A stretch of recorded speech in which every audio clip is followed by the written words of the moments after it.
Hey guys, this week's episode is being brought to you by PetSmart. As an essential retailer, PetSmart.com has everything that your pet needs right when you need it, and they're leading the pack with safe and easy ways to shop at over 1,600 convenient locations with contactless options, including curbside pickup for your website or your app orders. You can get same-day delivery also, powered by DoorDash, free through January 31st, 2021. So visit PetSmart.com for more details and go treat your pet all special. And let's start the show.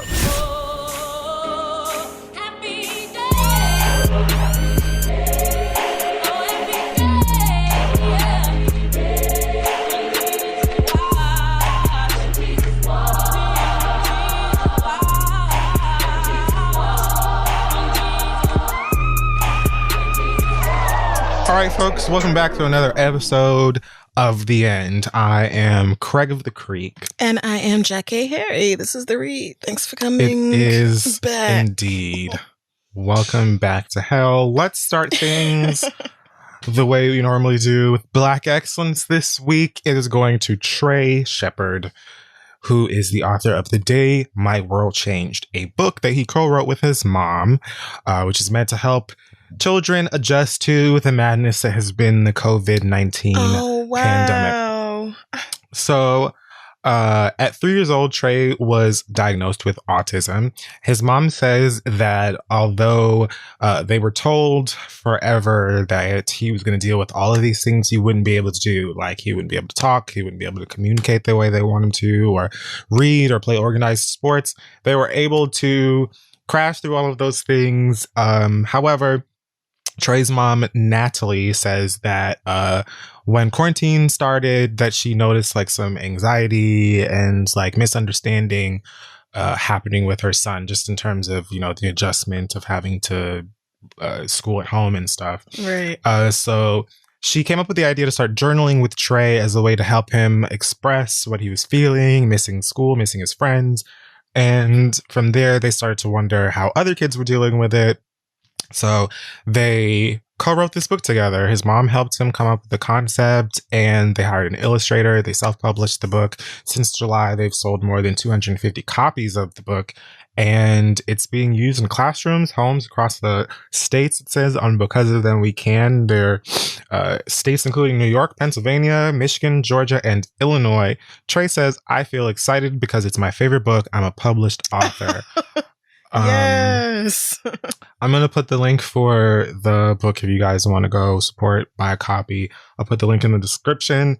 But I thought that was awesome. So congratulations to Trey and to his mom, Natalie. And hell, I probably need to read this book myself because Lord knows I'm not adjusting. I literally just bought it while you was telling the story. So right. Congratulations, young man. And he's from Jacksonville. Shout out to Florida and, you know, the few good things that come out of it. I was about to say, because normally you don't even say that name. Yeah, I don't. All right. Oh, I also wanted to say, before I move on, to congratulations to T.S. Madison on her new show. It's coming out in March, I believe. Yay! On WeTV. I'm so happy for you, Maddie. You deserve it. You work very, very hard. So I can't wait to watch it. And yes. That's another shout out for Florida. Miami specifically. Yes, I know that Miami's in Florida. I was joking. I know some of you thought that I was just kidding around. But yes, congratulations. Nobody deserves it more, Madison. So happy for you. All right, so let's start with our pop culture this week. Hot Tops, Inside Man. We're going to start with a story that you guys sent to me a few days ago. So apparently things were going up on a Tuesday, a Saturday, Friday in Houston. Oh Lord. Yes. So I don't know if Houston typically goes all out for MLK weekend the way that Atlanta does. I did know that, you know, the children, the family still flock down to Atlanta for the holiday weekend, because nothing says let's celebrate our civil rights leader more than being the most audacious niggas possible. So Houston was apparently having a grand time in a similar fashion. So someone sent me a tweet for this had a video on it and said something to the effects of Bow Wow's got the club packed out here in Houston, and showed a very packed clubhouse, with loads of people, mostly maskless, watching as Bow Wow performed with some new braids on stage here in Houston, Texas. And I remember my first question being, who went? Like, what? Like, people who wanted to go, chose to be like, oh, this is where I'm going to be. But very quickly, common sense tapped in for me and was like, no, girl. Obviously, Houston was one of the places where it was at for nigga weekend. The girls were probably going to be at this function anyway. And then, surprise, halfway through the hookah, Bow Wow's here. I personally refuse to believe that anyone who's old enough to get into a club in the year 2021 decided to say, you know what? No, sir. You know what the end thing is? Death. And so I choose to have my death featuring the soundtrack of Fresh As I'm Is. None of the girls decided that they were going to leave the house in their best Saturday night's best and die to the sound of, I Think They Like Me, the remix. That's not what took place. Okay. I mean, that is exactly what took place, but I will let you have it. It's not. I will let you have it.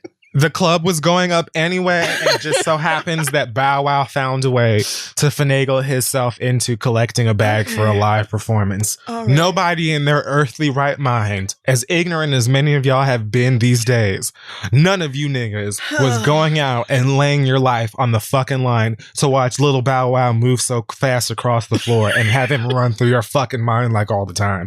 I don't believe it. I just refuse to. So what happened was that they were having the function, and Bow Wow just happened to be there because the girls are not dying to see Shadrach or Meshach or Abednego. All right. So, all right. The girls were, this basically was like a viral conversation over the weekend, which led to the mayor of Houston, Sylvester Turner, black man, in case you couldn't tell by the name Sylvester Turner. He went to Twitter and said the following: these events that are scheduled with @BowWow promo team today in Houston are on our radar. Other bars/clubs that are operating as restaurants beyond capacity and social distancing requirements, please expect visits. Today we report 1,964 new cases and 17 more deaths. To that, Shad responded and said, Mr. Mayor, why are you blaming me though? Like, this is crazy. You acting like this was a Bow Wow weekend. Why are you singling me out? I'm asking respectfully. I'm just the easy target, the celeb that gets the most attention. No. So it's easy to just put it on me. No, that's not it. He also tagged this on his Instagram story saying, someone tell the mayor of Houston, Texas, I'm leaving right now. Jeez. He's singling me out as if I was the only celeb here this weekend. What? This is crazy. So let's just go ahead and acknowledge. Bow was not the only person there that weekend. He was not the only person there at the function. It was a promoter's birthday party. Meek Mill was hosting it. Kenny Burns was there. Also on the lineup for the weekend were people like Trey Songz, who had COVID last year. Fabulous, who had COVID last year.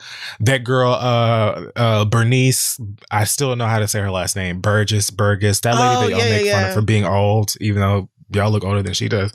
They were all there. Having a great time, mostly without masks. So surely this was not a Bow Wow weekend. Right. Bow Wow, if you've heard of words and how they have the definitions, this tweet that you're responding to, first of all, he wasn't talking to you. He was talking to your promotional team's Twitter page. No one even at you in this message. Furthermore, he said, other bars/clubs that are operating as restaurants, girl, we're coming for y'all. Right. So he wasn't singling you out. He literally said, yes, we know about the Bow Wow shit. Specifically because everyone was talking about you, because all of us were confused as to why anyone would pick their deathbed featuring Little Bow Weezy and the sounds of whatever the fuck that song is with Sierra. That's why people were talking about you. So Sylvester, Mr. Turner, if I may, decided to say, yes, girl, we've heard about Shad and Like Mike. We also want for the other girls to understand we're coming for all of you. So if you did decide that you were going to brunch today, maybe don't, because we're pulling up. Nobody was pointing you out or singling you out And honey, you know that you are excited to have this amount of attention. Bow Wow's so excited that people are talking about him for something other than growing up hip hop. He doesn't know what the fuck to do with himself.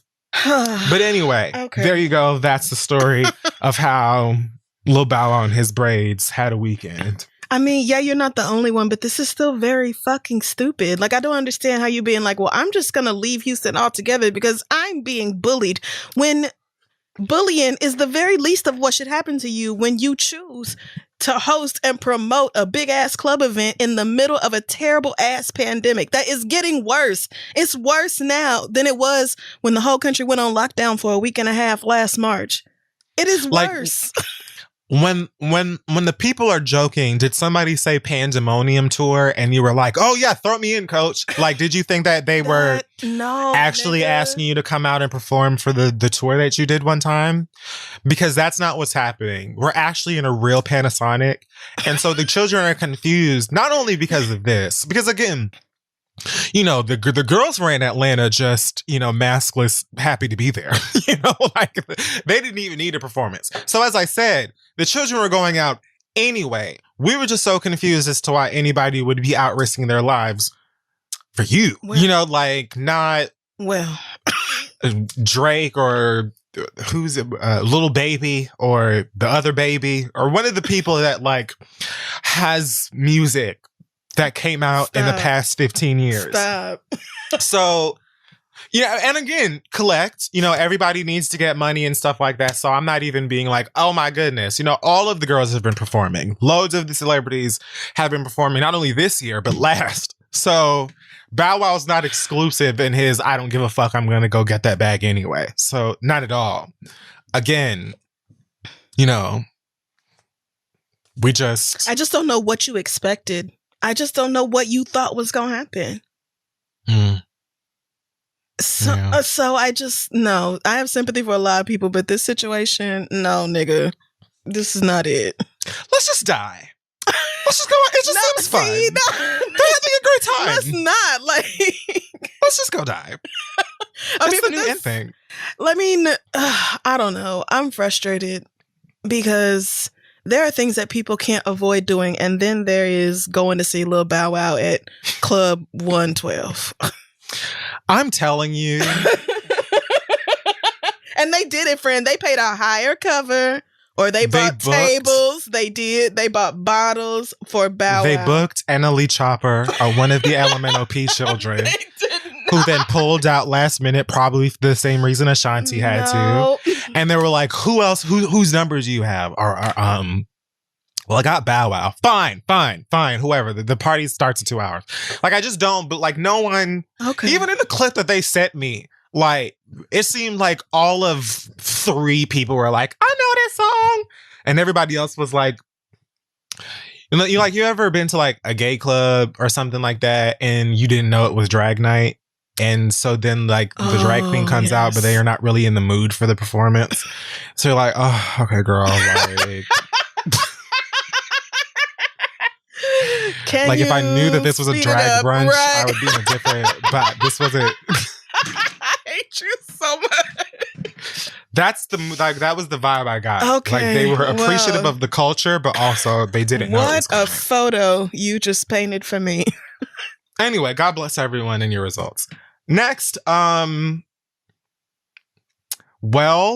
because bad news, just we didn't have enough of it.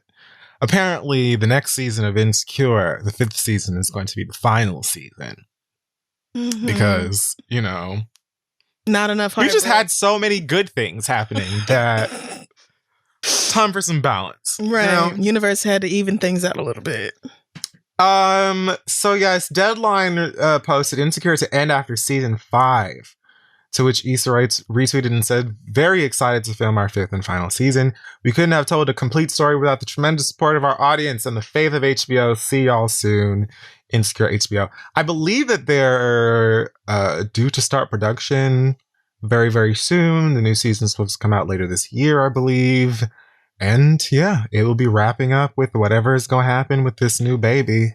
that Lawrence has. Oh, spoilers? I mean, if you haven't seen the season 4 finale, then you have just been bullshitting because there's been too much time. So I'm bummed.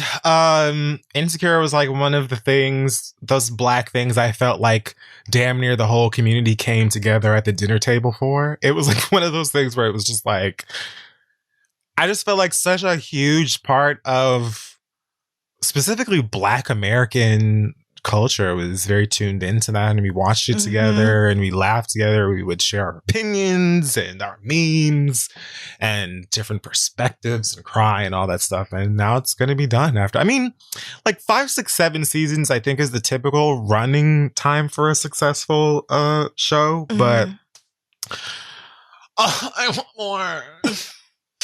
Right. Like, we just want the fun times to keep going because Insecure is fun. And it is, I don't know, it's just something about seeing this story in particular, like these people around my same age who have a lot of the same references I do, grew up listening to the same stuff. Like, it's just all of these shared bonds, and then seeing nigga shit play out on TV that I have experienced again, like everything about it just being so relatable. I will deeply miss Insecure. Like, I'm glad Issa got the chance to tell her story. Like, I remember her saying that she knew how it was going to end when she first started the series. So I'm glad she got the chance to tell the story she wanted to tell. But yeah, I will miss it. It's good times. It's beautiful Black people. It's incredible music. The fucking soundtrack to the show is second to none. It's shot beautifully. Everything about Insecure, I just adore. So yeah. Yeah. I mean, I know that, you know, Insecure ending doesn't mean that, you know, Issa Rae is going back to whatever beautiful Black planet that she came from. You know, like the Issa Rae empire is in full effect. Right. Yvonne's got a show coming that she's developing with Disney Plus, I believe. Like, these people are still going to be working. And I know that there are plenty of other great stories that they all probably have lined up.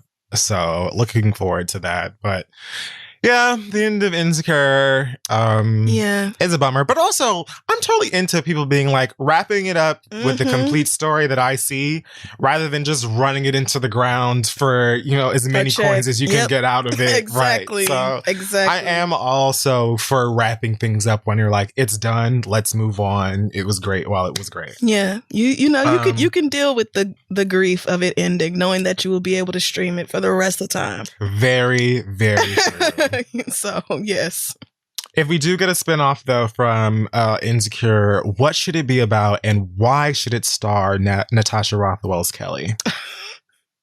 You know, it's funny that you say that because I was thinking Issa's gay brother, and the two of them have such an incredible relationship anyway. You just stepped into something.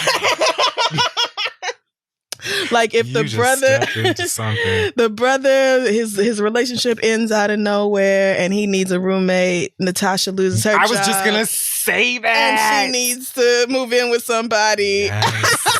Oh, nigga, Issa, call me.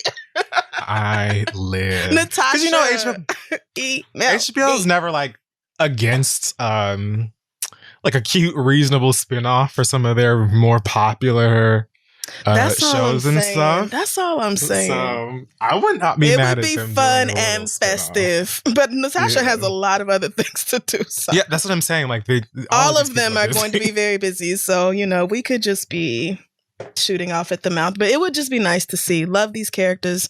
Love this story. And yeah, it will hurt to say goodbye. What we might be saying hello to is the new Adele album, possibly as soon as next month. Oh, okay. According to Adele's friends, comedian / TV host Alan Carr, he was doing a little YouTube special with Michelle Visage that I think they called like the Fangirl playlist or something like this. Anyway, they're just talking about fangirl shit. The fangirl short list. This is what they call the Queen's edition. And they just talk about a whole bunch of shit that you would watch on RuPaul's Drag Race or the UK Drag Race or whatever. Iconic divas and whatnot.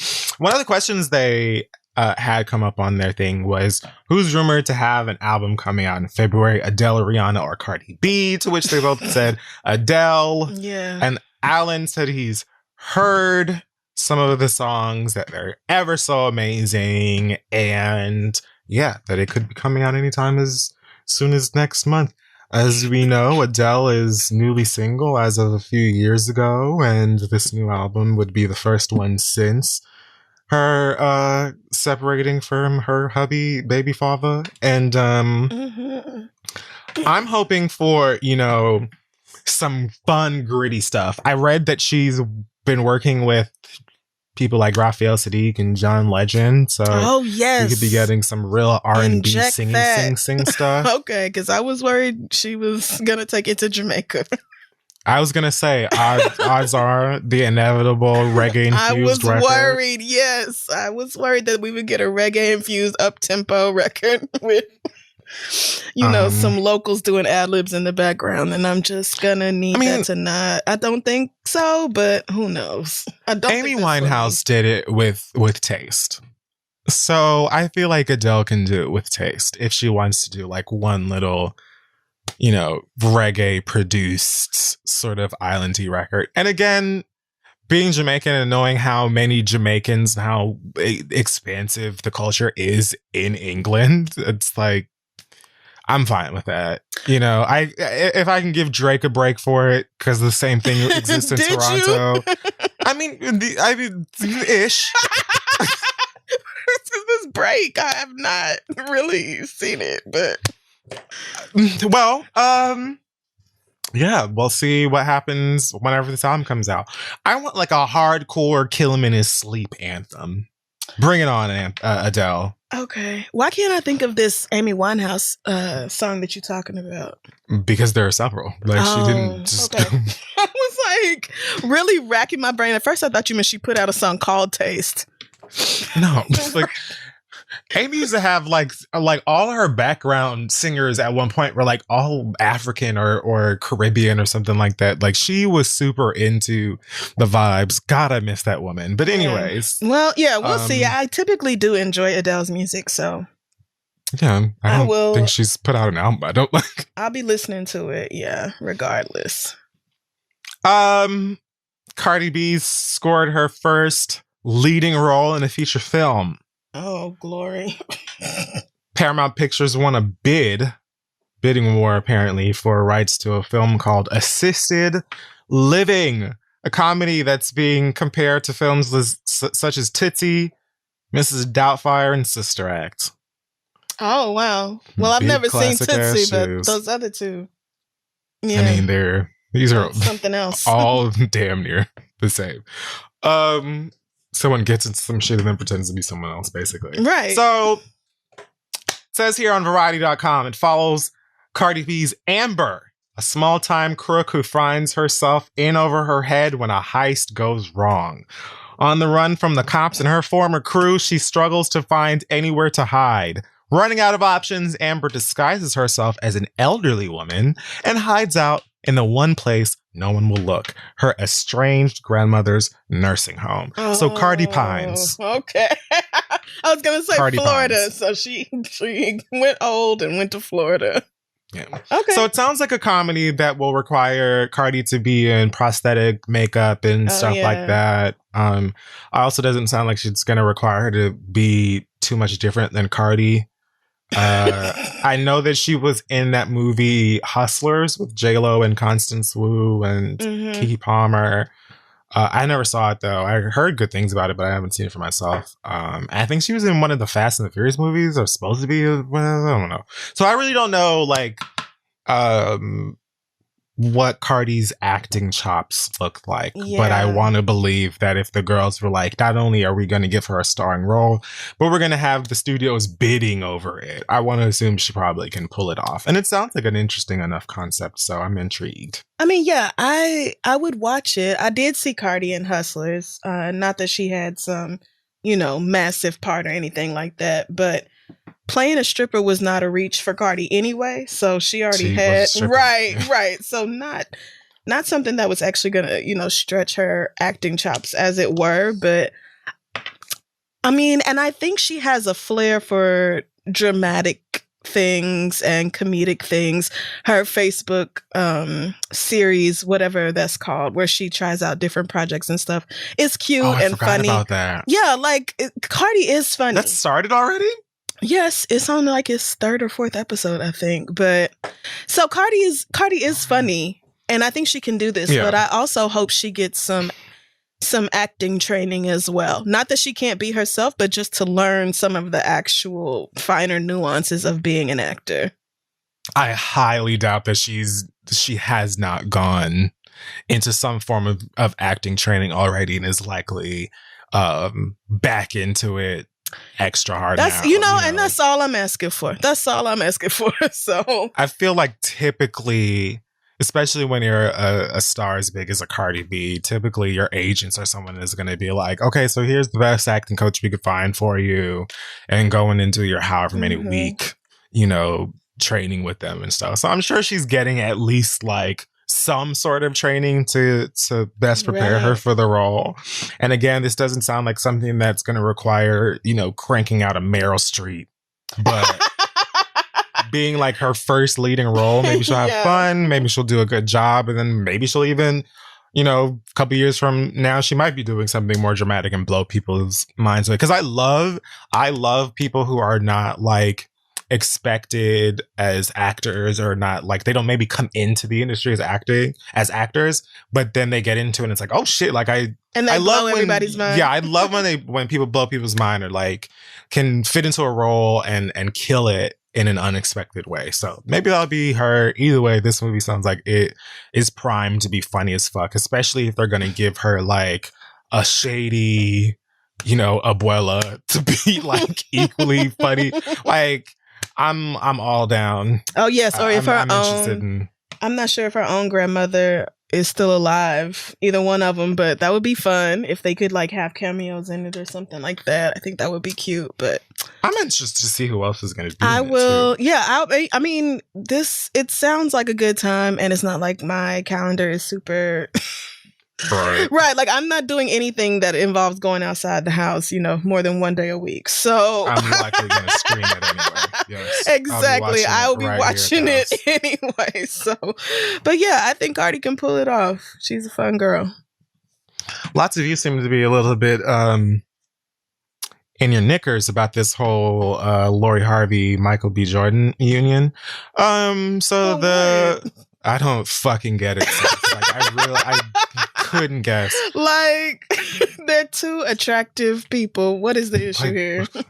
So I saw a lot of y'all with your social media theories about how Michael probably is doing this for PR to get people to think that he's attracted to black women. PR! Or that one or the other is a beard, and whatever the case may be. Anyway, they had some new photos pop up on the blogs that caused people to seethe. They apparently were celebrating Lori's birthday in St. Bart's together, being fine on a yacht in water, looking at each other in sexual manners and things of that nature. And so you all, I guess, are just so blown away by two attractive people being attractive together that you, I guess, can't believe it's true. Like, I don't know. I know that there are people who enter PR relationships. I've said on the podcast before, I believe people like Black China have absolutely been freelance girlfriends. Probably loads of the other ones that have been in and out of Future's, clutches. Right. But I want to say for these two individuals, like, in terms of numbers, like, what are the chances that they were like, hey, I am a man who has dated black women before, but have a rep for dating white women. So I would like us to go into a contractual agreement together in order for people to think that I'm into, the sisters again.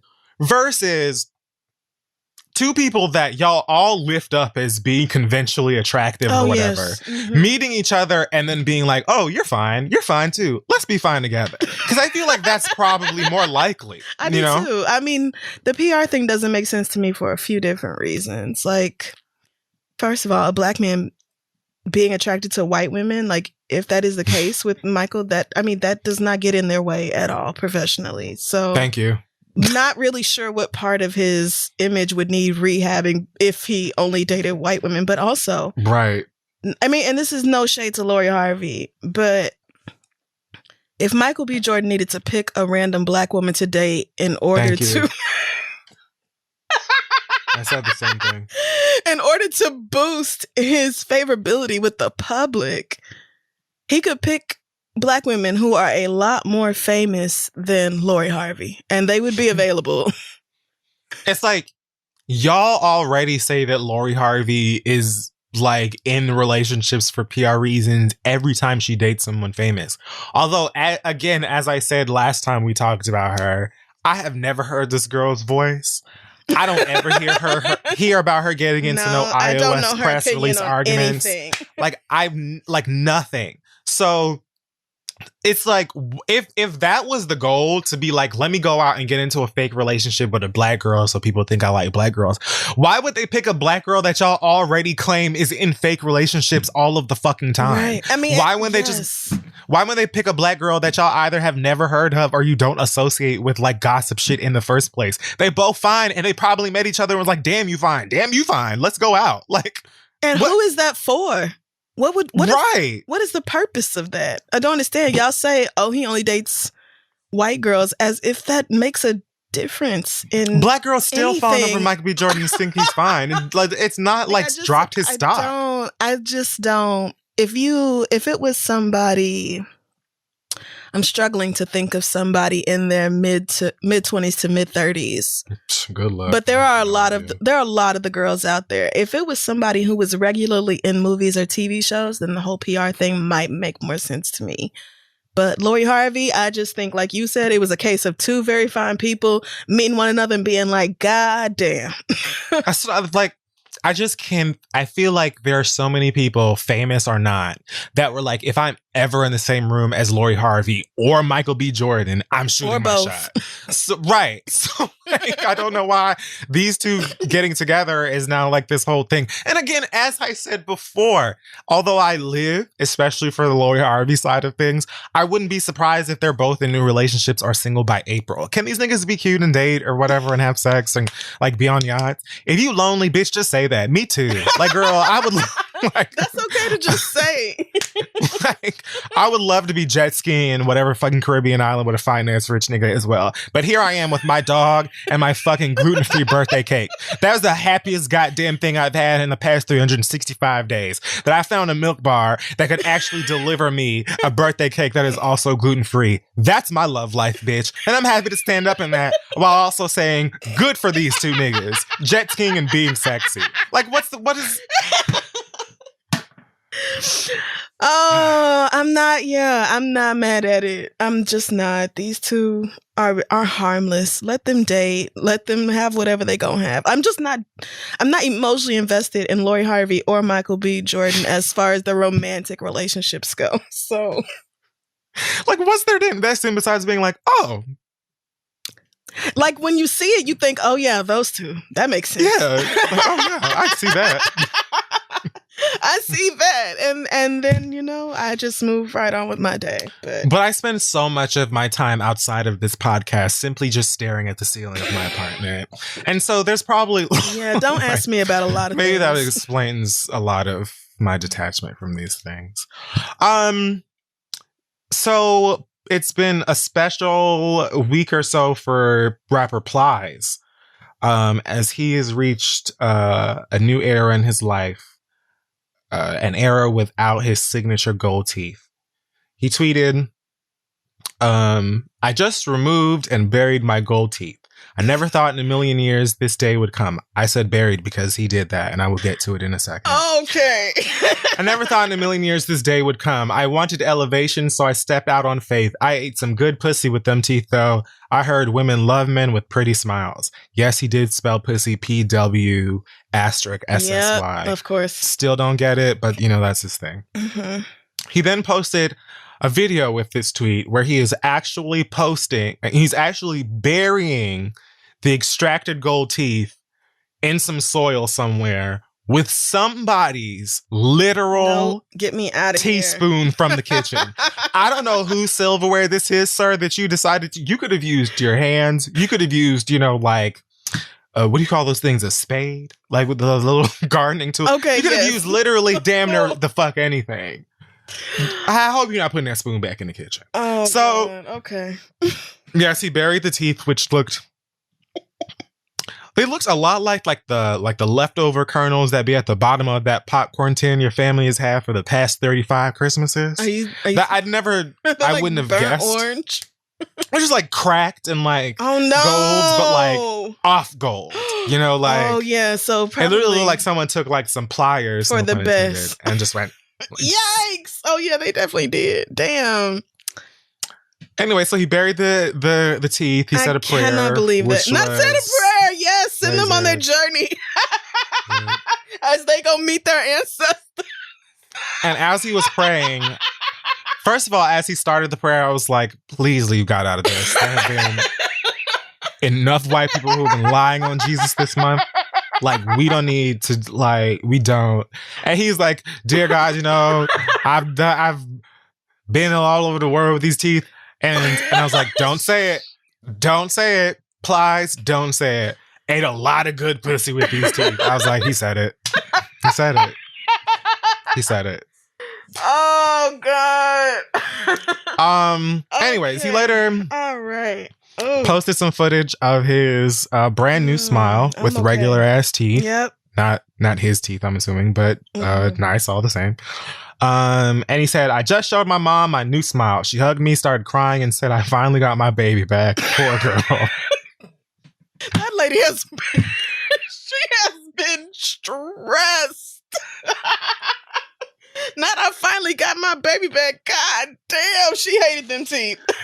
I can't think of a time that I've ever seen Plies without gold teeth. That nigga has had gold teeth from the moment that I've seen him. Yeah. So this poor lady has been looking at this nigga with these teeth being like, I don't know who this is. Forever. She's so relieved. I'm so happy for her. I'm happier for her than him. Oh, man. I wonder what happened. He continues. Right. One of the proudest days of my life, 2021, I might just turn into a full-time brand ambassador with this new smile. For the dentist, I guess? You about to be an influencer? Right. No coochie getting ate with these, ladies. How did I do? He looks good. He looks he does. He looks really good. He looks nice. He posted some other shit at a restaurant. He said he just can't stop smiling. I'm very pleased to see like regular grill Plies. I feel like even his voice sounds a bit different. Like it's just like, them new teeth hit different. Amen. Well, Good let it not be said that it's all garbage coming out of Plies got new teeth. Adele got a new album. Bow Wow got child support. Oh my God, that little girl. So cute. She's so good. Like blessed, like a talent. The way she's never mind. I don't want to say nothing mean, but the way she's about to outshine her DNA.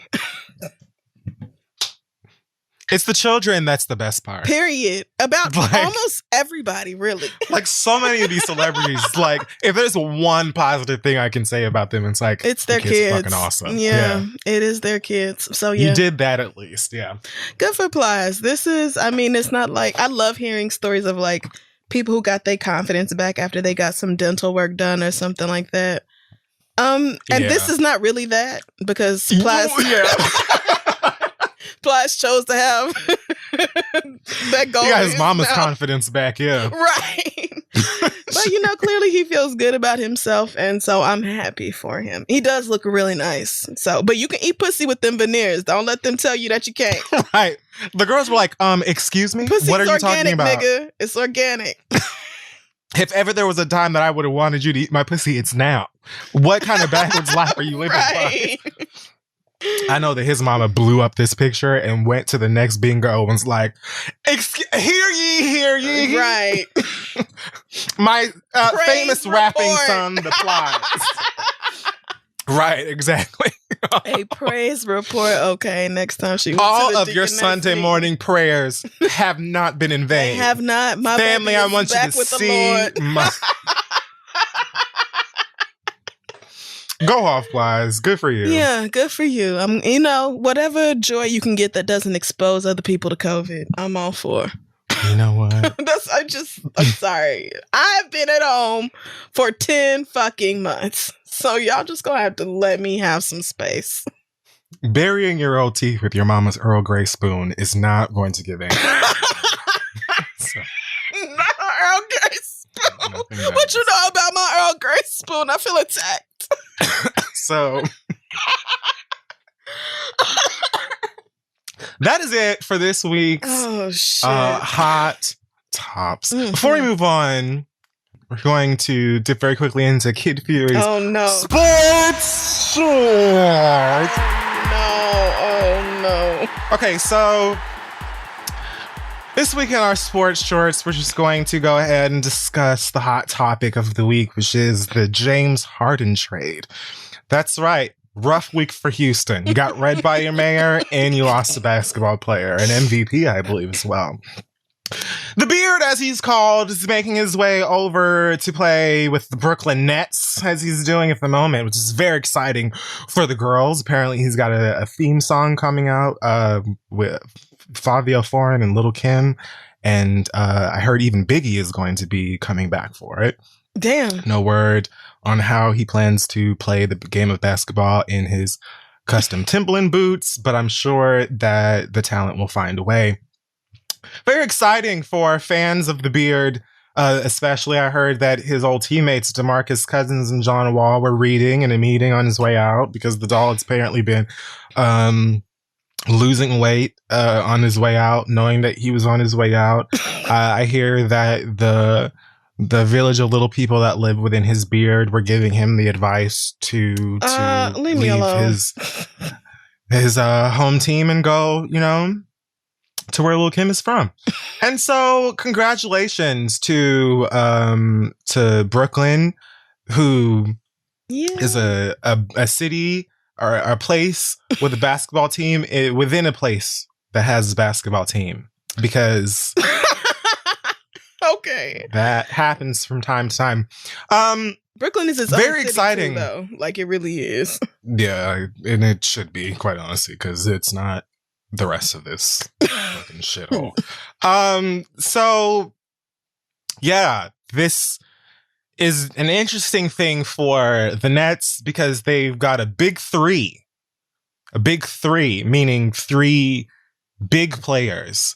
James Harden, they've got a Kevin Durant, and soon a Kyrie Irving. Two people with the names that start with K, and one that starts with the letter before K. J. And so no word on how this is going to add up when the three of them are playing together. But right now things are looking great for the LA Lakers, and the LA got two basketball teams too. Y'all niggas yes, girl, the Lakers and the Clippers. I just don't like children and clipping what?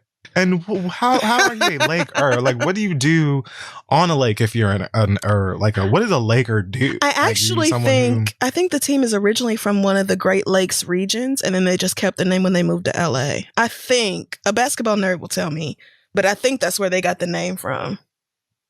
James Harden and Kevin Durant have a combined 74 points and okay. They played the Orlando Magic on Saturday night, to which the Beard had 32 points, triple-double second. And yeah. And what does Kevin that Durant even mean? had a season high of 42 points, which means that what that means, please, is that they were able to get the basketball into the basketball hoop enough times that it's impressive. Keep up. Oh, okay. You're right. That's my bad. And so that happened, and everyone is very excited. I haven't heard whether or not James Harden was present at the celebratory chopped cheese brunch that they had in Brooklyn, but I hear the girls are very excited, and I am excited for them as well. So I will definitely be keeping you all abreast of how the Brooklyn Nets lifestyle is shaking out with this new addition to the team, and how the Harden, Durant, and Irving triad will work together as a unity for the National Basketball Association. My prediction is very black and very tall, and also very athletic. What? And you've heard it here first on Kid Fury Sports Shorts. What does that even mean? You're welcome. It means exactly what I said. I'm offended, actually, that you keep questioning me, because clearly I'm correct about everything that I'm talking about. I mean, Jesus. You're not incorrect, but your prediction for what? My prediction for the progression of this unity of basketball playing team people. Obviously. As a team together. Okay, again, that's my bad. You're right. Any other questions? No, I was going to ask, some things about logistics and COVID and all that, but you've explained enough to me on this evening. That's not important. Obviously, as Charles Barkley said, athletes pay more taxes, so they get the vaccine before the rest of you poor broke niggers. And so what is there to even be concerned about? He really did say that with his dumb fucking bunch of crunch face ass stupid old bitch. Dumbass bitch. Please. What are you talking about? Oh my God, my they face pay higher taxes, so you bitches gotta die because basketball. Some of these people actually, have to work outside their homes because they make fucking water on the ass. $9 an hour, you stupid bitch. Okay. All right. That's it for this week's Kid Fury Sports Shorts. You're welcome. And yeah, we're going to take a break here and come back with some fun and some feels.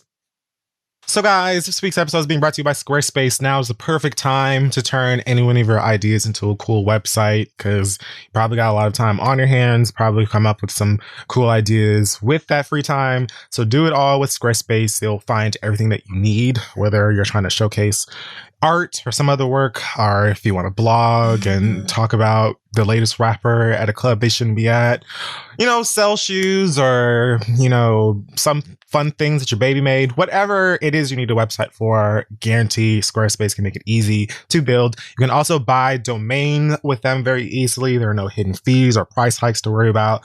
And you can get to know your audience with their analytics tools, which is very important in building your website and, doing all of the stuff on the business aspect of it. It's very, very simple to come up with a design template. It's very drag and drop, very clicky. It's really, really simple. Both Crystal and I have used it for our own websites before, so you don't have to worry about a whole bunch of drama and confusion. Go to squarespace.com/read for a free trial, and when you're ready to launch, use the offer code READ to save 10% off your first purchase of a website or a domain. That's squarespace.com/read with the offer code READ for 10% off of your first purchase. Go build something fun and show it off, and let's get back to the show.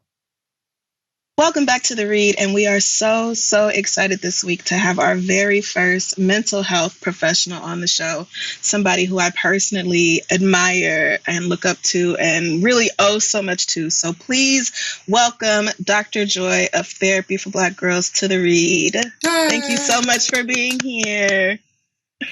Thank y'all so much for having me. It's an honor. Yes. No, I tell anybody who will listen that I found my therapist 3 years ago through therapyforblackgirls.com and have been seeing her every week since. And that entire experience has changed so much about my life. So I really owe a lot of my personal growth and just peace and happiness to what you do. So for those who are not already familiar, why don't you explain a little bit about how you got started and what you've been doing with Therapy for Black Girls? Yeah, so it's kind of funny. I feel like I was doing therapy for Black girls before therapy for Black girls ever had a name. So my background is in college student mental health. So I've been on the campuses of lots of different places, like the University of Georgia, Virginia Commonwealth University, and most recently Clark Atlanta University. And every campus I was on, I would always run a group for the Black women on campus because they wouldn't be coming into the counseling center at the same rate as their peers. And so it felt really important, especially with what we know about the stigma related to mental health in the Black community. It felt really important to go to where they were. And so, fast forward to 2017, and I am commuting an hour both ways to the campus of Clark Atlanta University, listening to The Read. Oh, no. Right? That's so crazy. Yes. Yes. Y'all's podcast is what helped me fall in love with podcasting, right? And so I was already blogging on the site, but thought that a podcast would be a really great thing to add to be able to share more information about mental health and how we can do our very best to take care of our mental health. Yeah. And so it now encompasses, the weekly podcast, as well as a therapist directory that you've already talked about, as well as a very active and engaged community surrounding all of those things.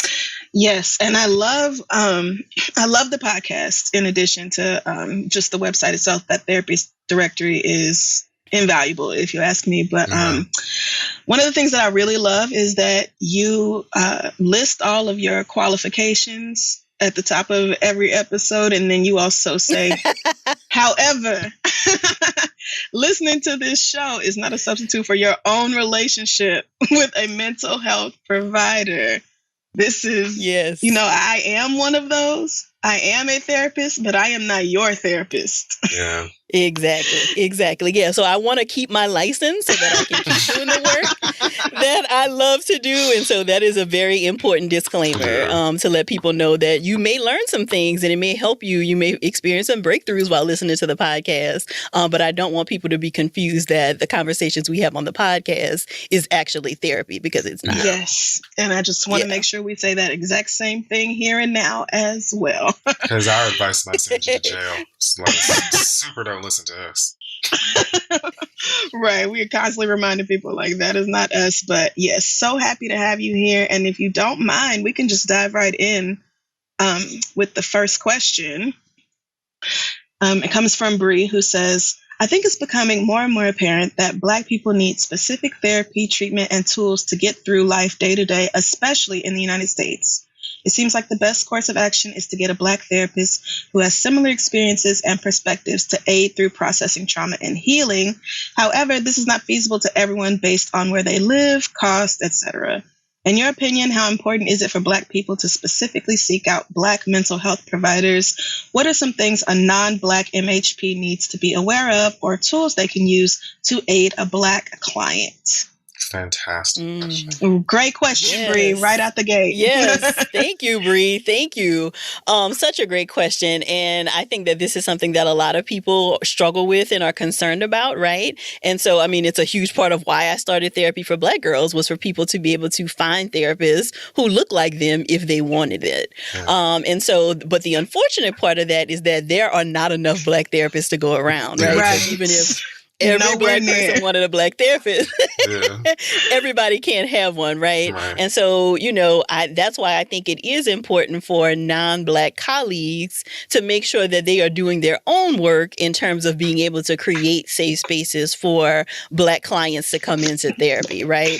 And so what that work looks like is making sure that you are checking your own prejudices and biases, really confronting, because a lot of us as therapists have been trained to kind of feel like therapy is apolitical, right? So you don't bring your stuff into the therapy room and, but really, and if no other time has taught us that, now we realize, right, that therapy is very political, right? I cannot separate who I am and my beliefs from the work that I do as a therapist. And so if you have not dug deep enough into those things as a therapist, then it's very likely that you're perpetrating harm and violence against your clients. And so non-Black therapists really need to make sure really need to make sure that they are working with their own therapists to kind of, dig into anything they have going on.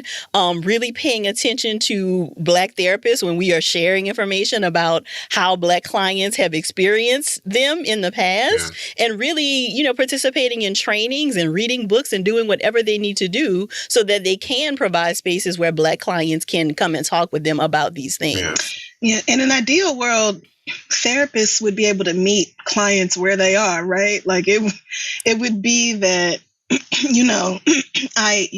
just say we're talking about a group of white therapists. I think if we lived in an ideal society, then those white therapists would be ready to listen to Black people talk about whatever things they have going on, including things that are based in race or obstacles they face because of race, and they would be able to take that and continue to guide them through that. And I think what we see a lot in the inbox is people saying, I have a white therapist and this bitch is crazy, or she's obsessed with Donald Trump, or I said that I got passed over at work for a promotion because I was Black and she said, well, are you sure? Like it's a bunch of microaggressions that make you feel like, okay, well, I'm definitely not paying for this. I don't feel comfortable. I don't feel like I can be vulnerable with somebody who doesn't really see me.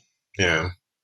And there's a lot of hand holding and explanation and breaking things down that a client may have to do in situations like that, where like myself, I didn't even bother looking for anyone that was not a Black woman when it came to therapy for myself. Not just because I have clearly grown up around them and I already know that I knew that I would feel safer with having a Black therapist, but I also just knew that I would not have to waste time in any session, which they don't last forever. They must end after an hour for me anyway. So it's like, I knew I was going to have to waste a whole bunch of time trying to break things down and get my therapist to understand where I'm coming from. She already knows that. So we can just get to the work rather than being like, okay, well, this is what a microaggression is, or why I don't want you to touch my hair, or why blah, blah, blah, so.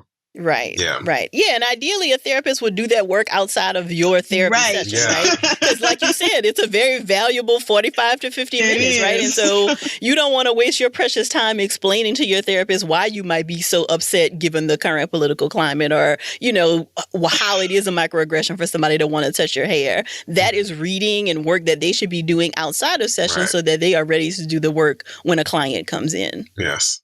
Yes, definitely. Well, since we're talking about the process of beginning therapy, let's just go to this one from Rashad, who says, I've been going back and forth on whether to start therapy. Part of me feels like nothing seriously traumatic has happened to me in my childhood or my adult life thus far, so I have no reason to talk to a therapist.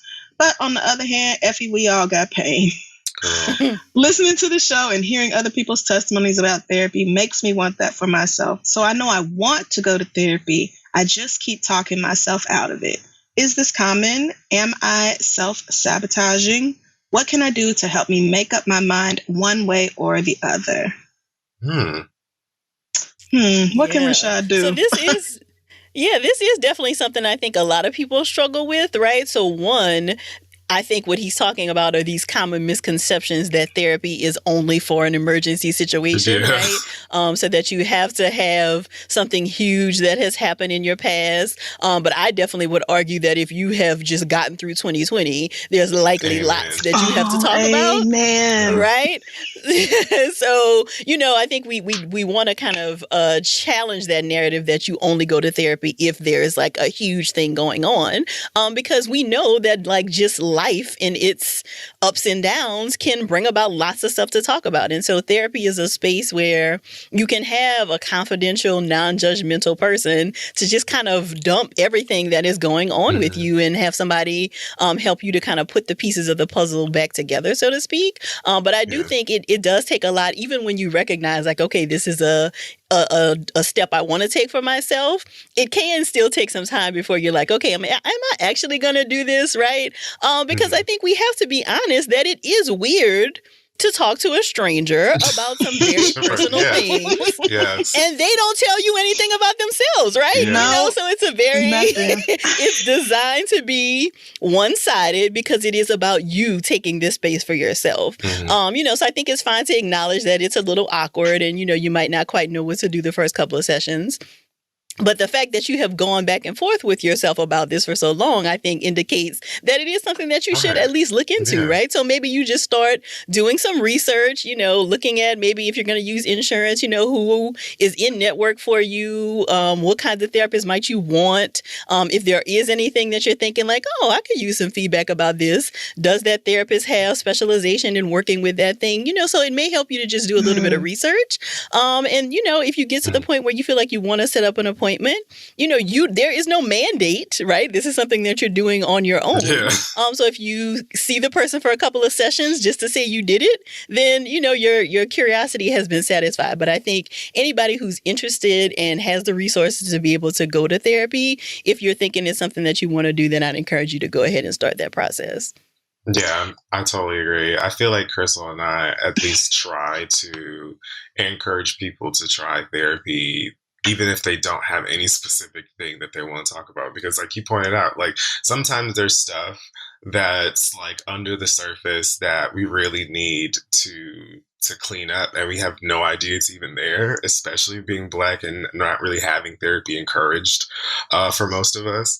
So yeah, I think that we both be trying to like, listen, if you even been almost thinking about it, try it out, see, because you might be like, oh wow, I need to see this therapist like 3 times a week. I did not know I had all this stuff going on. Yeah, like I definitely have had the experience of going to therapy because something crazy and big and awful happened. Yeah. And then you work through that and it's like, oh, I have actually 89 other tiny little issues all underneath that one.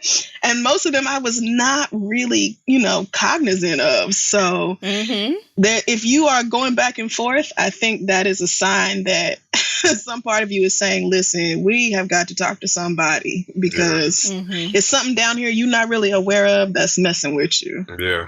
Yeah. And I think that also speaks to how therapy can just be good preventative care, right? Because when you go to therapy and there is an emergency, it's kind of like a firefighter just putting out the fire, right? So we are just dealing with the most pressing issue, trying to keep you functional, trying to keep you, you know, as much together as we can.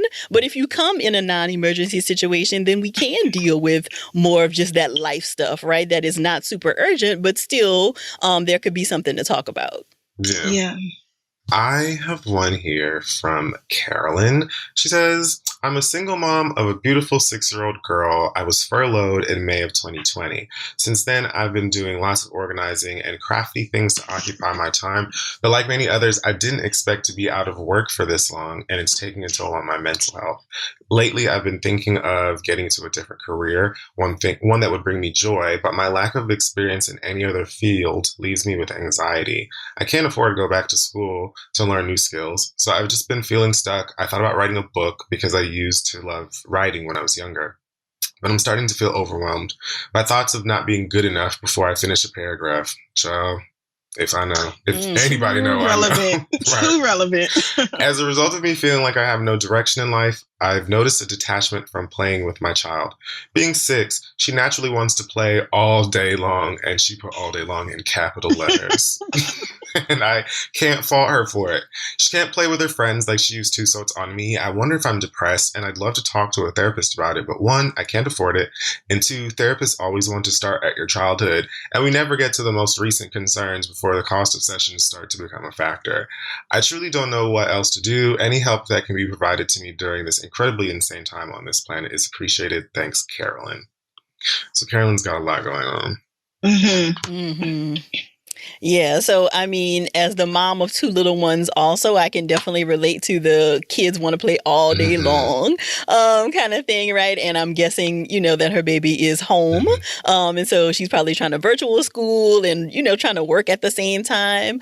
So likely you're just experiencing some complete exhaustion, like many of us are, right? Just trying to like keep all the balls in the air at the same time.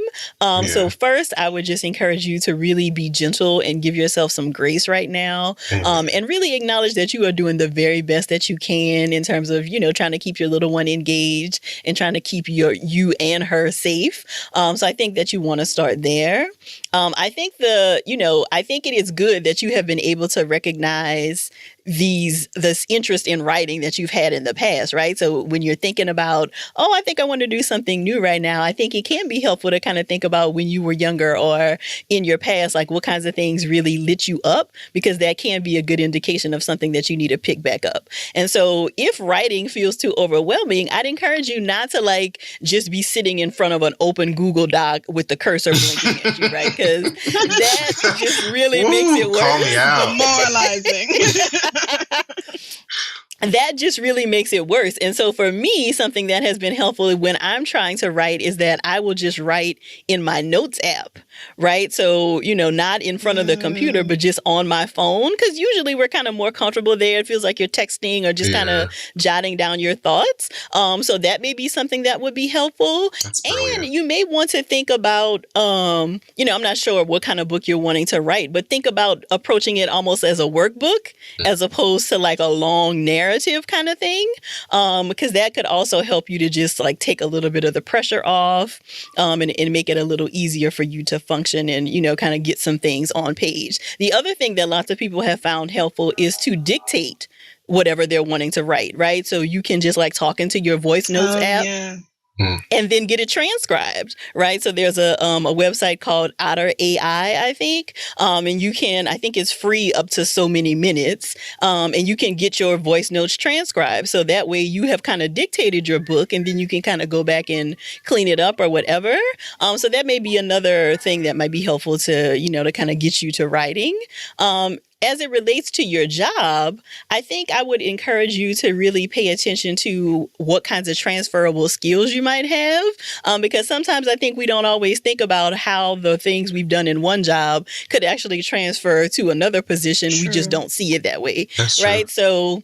So, kind of making a list of all of the things that you've done and then thinking about what other fields might this be related to, and it might, open the door for me. And I love that you said giving yourself grace, because I feel like as a regular non-therapist person, a lot of the things I feel like I talk to when it comes to friends who are dealing with this kind of stuff is to be easy on yourself, because personally I've found if I'm in a moment of stress or depression or crisis, that already sucks. But then it's I prolong it by beating myself up and just being horrible. Why aren't you getting up out of bed? It's whatever time, you haven't eaten anything today, get yourself together. You're a hot mess. And it's girl, that is completely it's unproductive. And it's you're just bullying the hell out of yourself and making yourself feel worse. So that's definitely something I do. I think constantly, at least, I try to just give myself a break and be listen, chill out. You're only one human being and the world is hard enough as it is. So I love that. Yeah, I think it's important to remember that shame and criticism are not effective motivators. Right.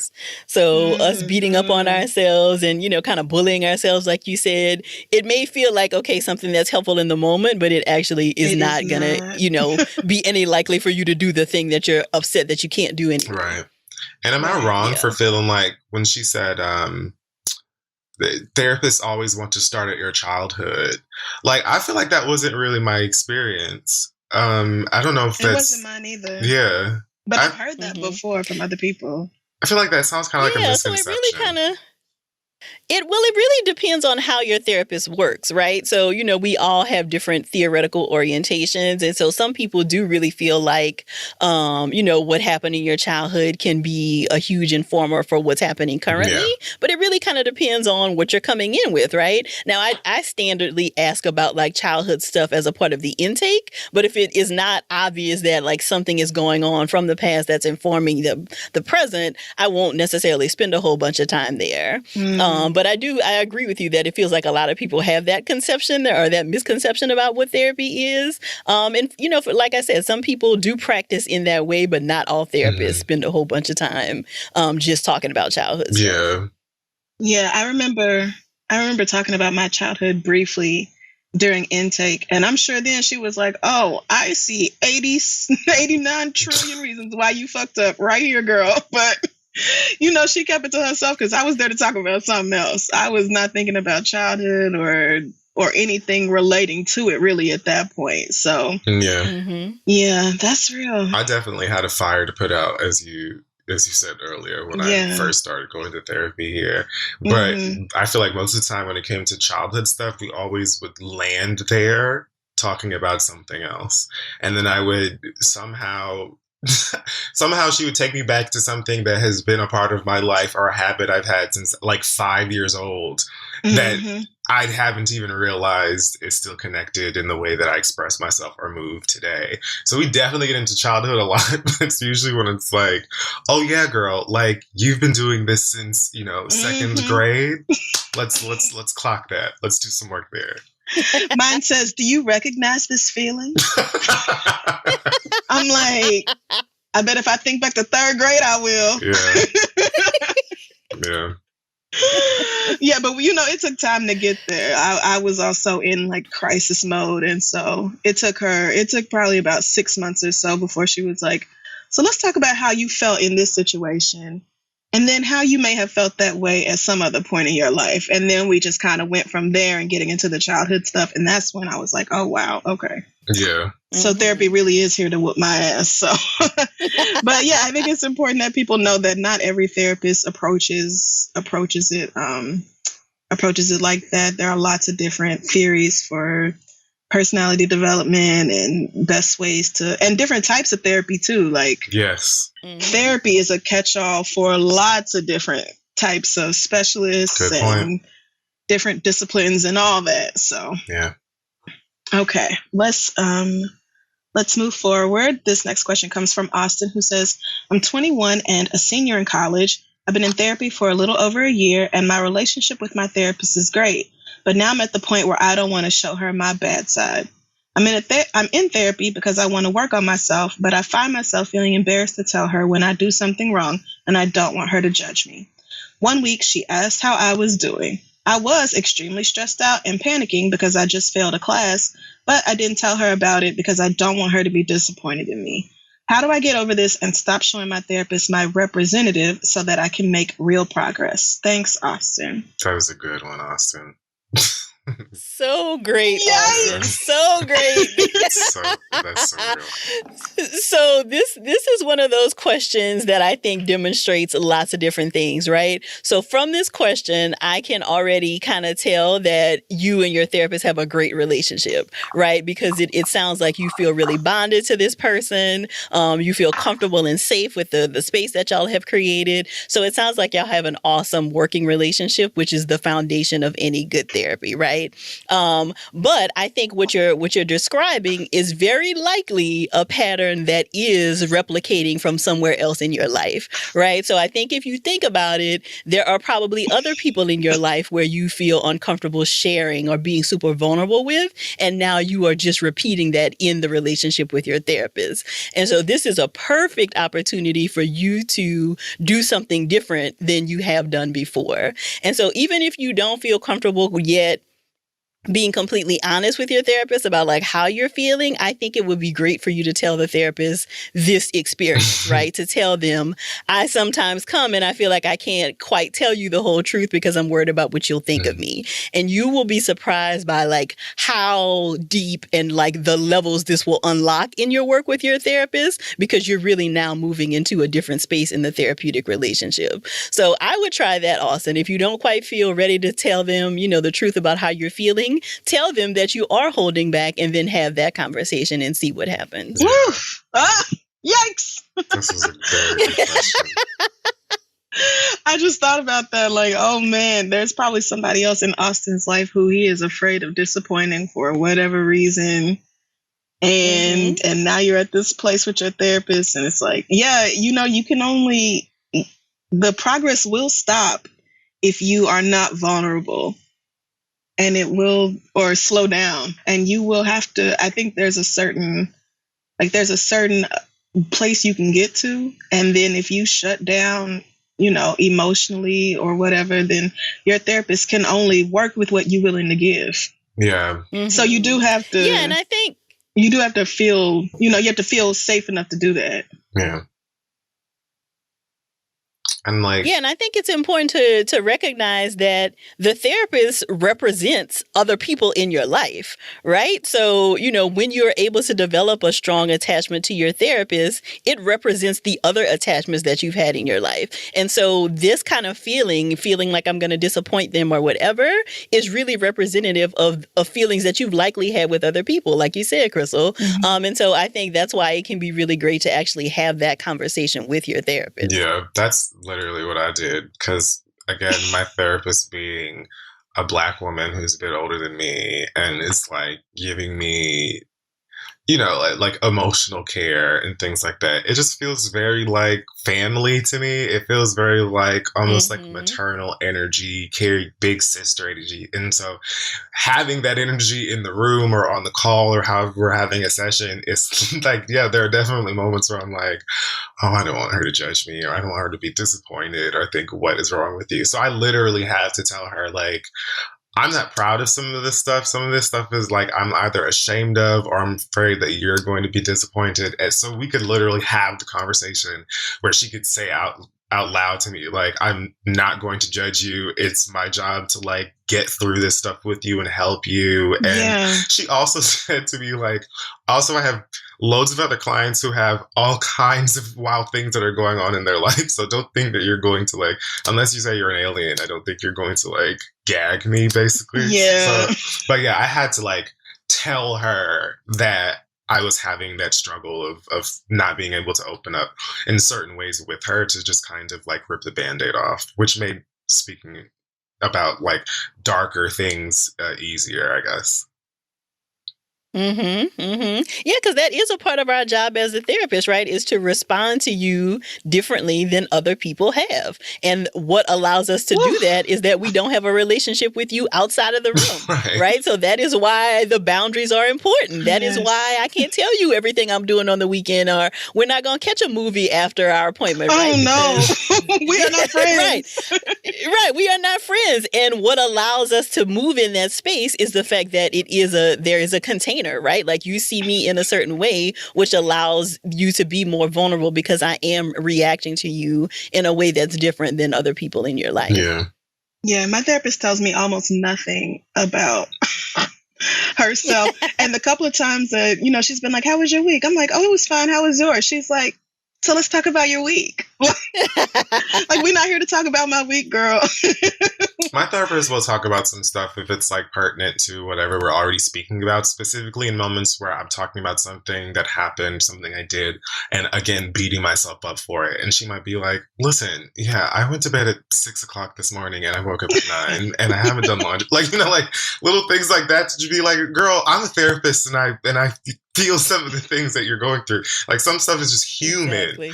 So, but other than that, it's like, I'm not kicking my information. We don't follow each other on Instagram. It feels like she cares about me and wants me to be happy and stuff like that. But the boundaries are still firm enough where it's like, I'm not talking to my mother and she's literally going to be like, I'm so ashamed of you. Don't ever call me again. So, right. Yeah. Right. But it's hard.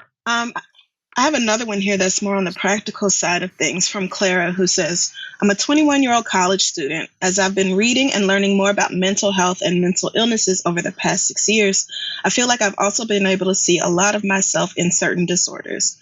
I want to see a psychiatrist to get tested and get an actual diagnosis, but I am still on my parents' health insurance, and they don't believe in therapy or mental health issues for people who haven't experienced extreme trauma. Which is a lot like that first question or the second one. Yeah, though I was like, yeah, my shit's not that deep. So, okay. For the time being, I have just been self-diagnosing and using CBT workbooks I find online, but I want to know if you have any advice for finding professionals to work with me for lower prices out of pocket, or working with insurance to get services that don't show up on my parents' insurance or are messed somehow. Do you think it's okay that I've been using these workbooks and looking for support online, or is that doing more harm than good? Any advice or tips would help. I've already tried talking to my parents to change their minds, and at best, it leads to weeks of tension, so that's a no-go. Thanks, Clara. These are some great questions. So that's not going to happen right now, it sounds like.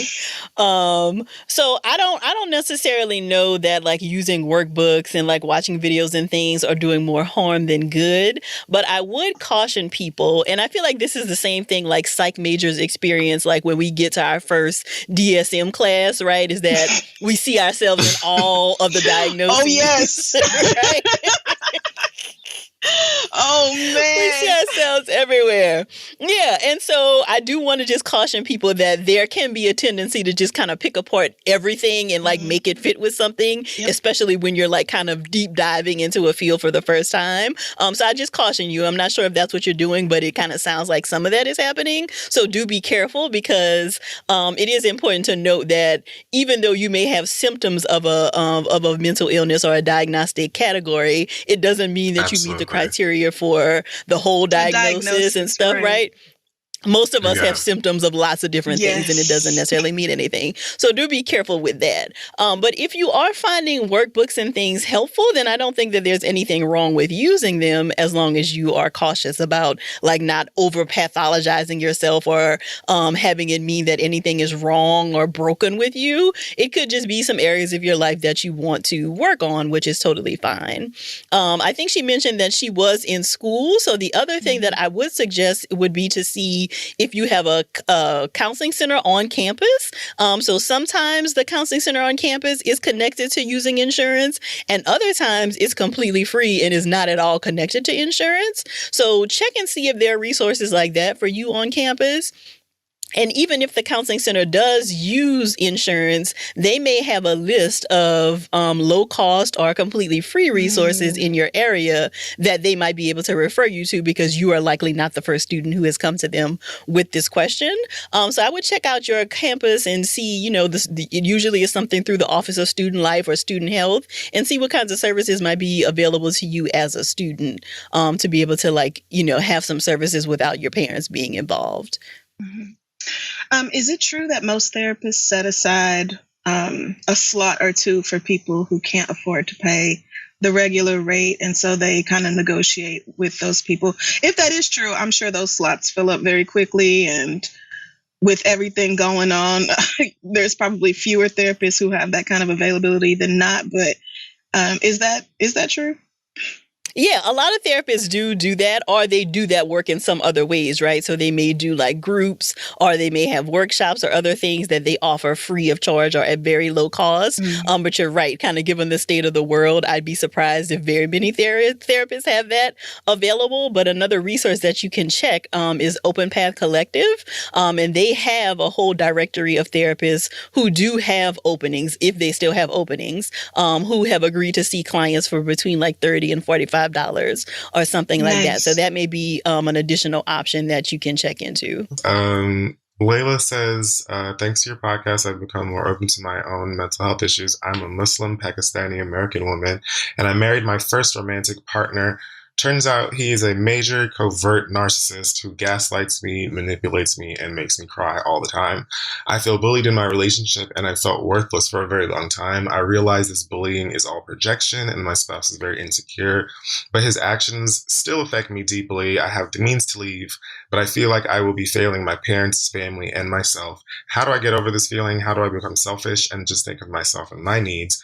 How do I stop the anxiety of the unknown from creeping in and driving me crazy? Thanks, Layla. Wow, that's a tough one. That's a tough one. I mean, because I would imagine that like the religious and cultural pieces are really heavily dictating like the behavior in the relationship, right? And so it kind of feels very callous to kind of say, oh, just get out kind of thing. But I do want you to consider, how your mental health is faring in this relationship, right? So, you've already described, feeling like your partner is very insecure, that they bully you, you're always crying. And so over time, that just continues to chip away at our sanity, quite frankly, right? So it makes you feel more anxious, more depressed. It can impact your self-esteem. And so those are some of the things that I want you to consider. I think that you may also want to check into some resources that are specifically like for Muslim women. So I believe that there are organizations. I think one is called like Brown Girl Therapy, are different. This is a part of social media that I really love, is that there are lots of therapists and lots of, mental health advocates who will share information specific to, certain communities. And so if you do a little bit of research, you may be able to find some communities where you can get some support, maybe from other people who have been in this situation, so that, if you do decide to leave the relationship, you'll have some support. You can talk about and talk through some things with these other people.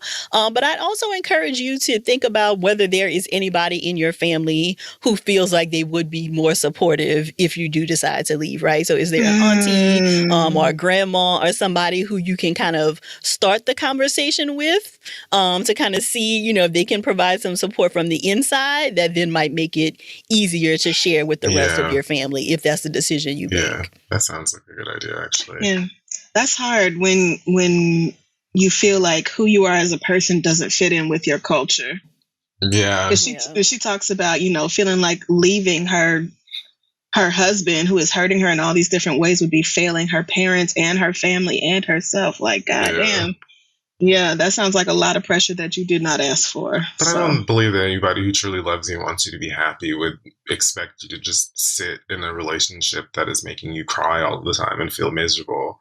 So, but I'd love the direction of going to a family member that you could start the conversation with and then possibly like ease it into the rest of the family and get them on board. I think that's a really good idea.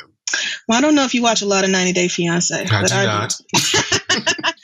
And what I've noticed on 90 Day Fiance is that a lot of people let shame dictate how they raise their children. Wow. Yeah. And they care way more about what other people in the church or the community will say about their child than their child's happiness. That is such a... That's just something I've learned thanks to TLC. So yeah, but I do want to say, though, that is very real right now. I don't watch 90 Day Fiance, but I am very aware of that kind of dynamic.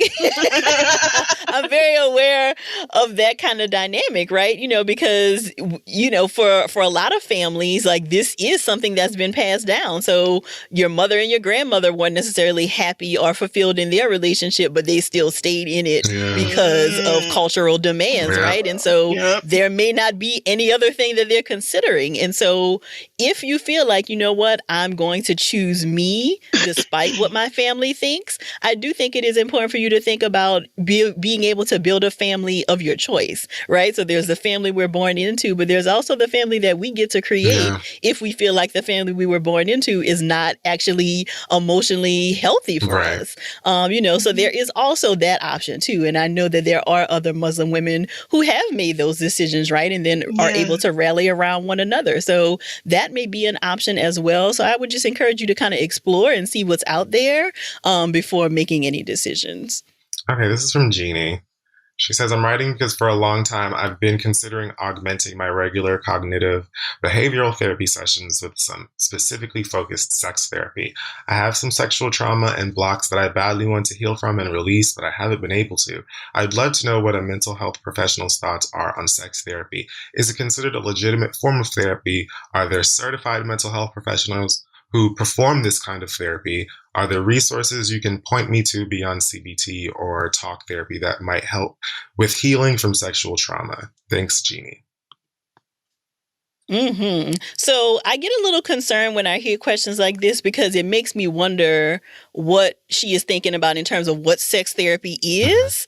Because I think that there have been some not regulated kinds of things where a clinician is actually having sex with a person who comes to them, right? Whoa, and I wasn't ready for that. That is not, that is not sex therapy. I mean, we're talking about boundaries as a licensed professional. Exactly. As a licensed professional, you're never going to be having that kind of a contact and relationship with your therapist. Right. And so I would encourage her to look at, there's an organization, and I don't know exactly what the letters stand for, but it's AASECT.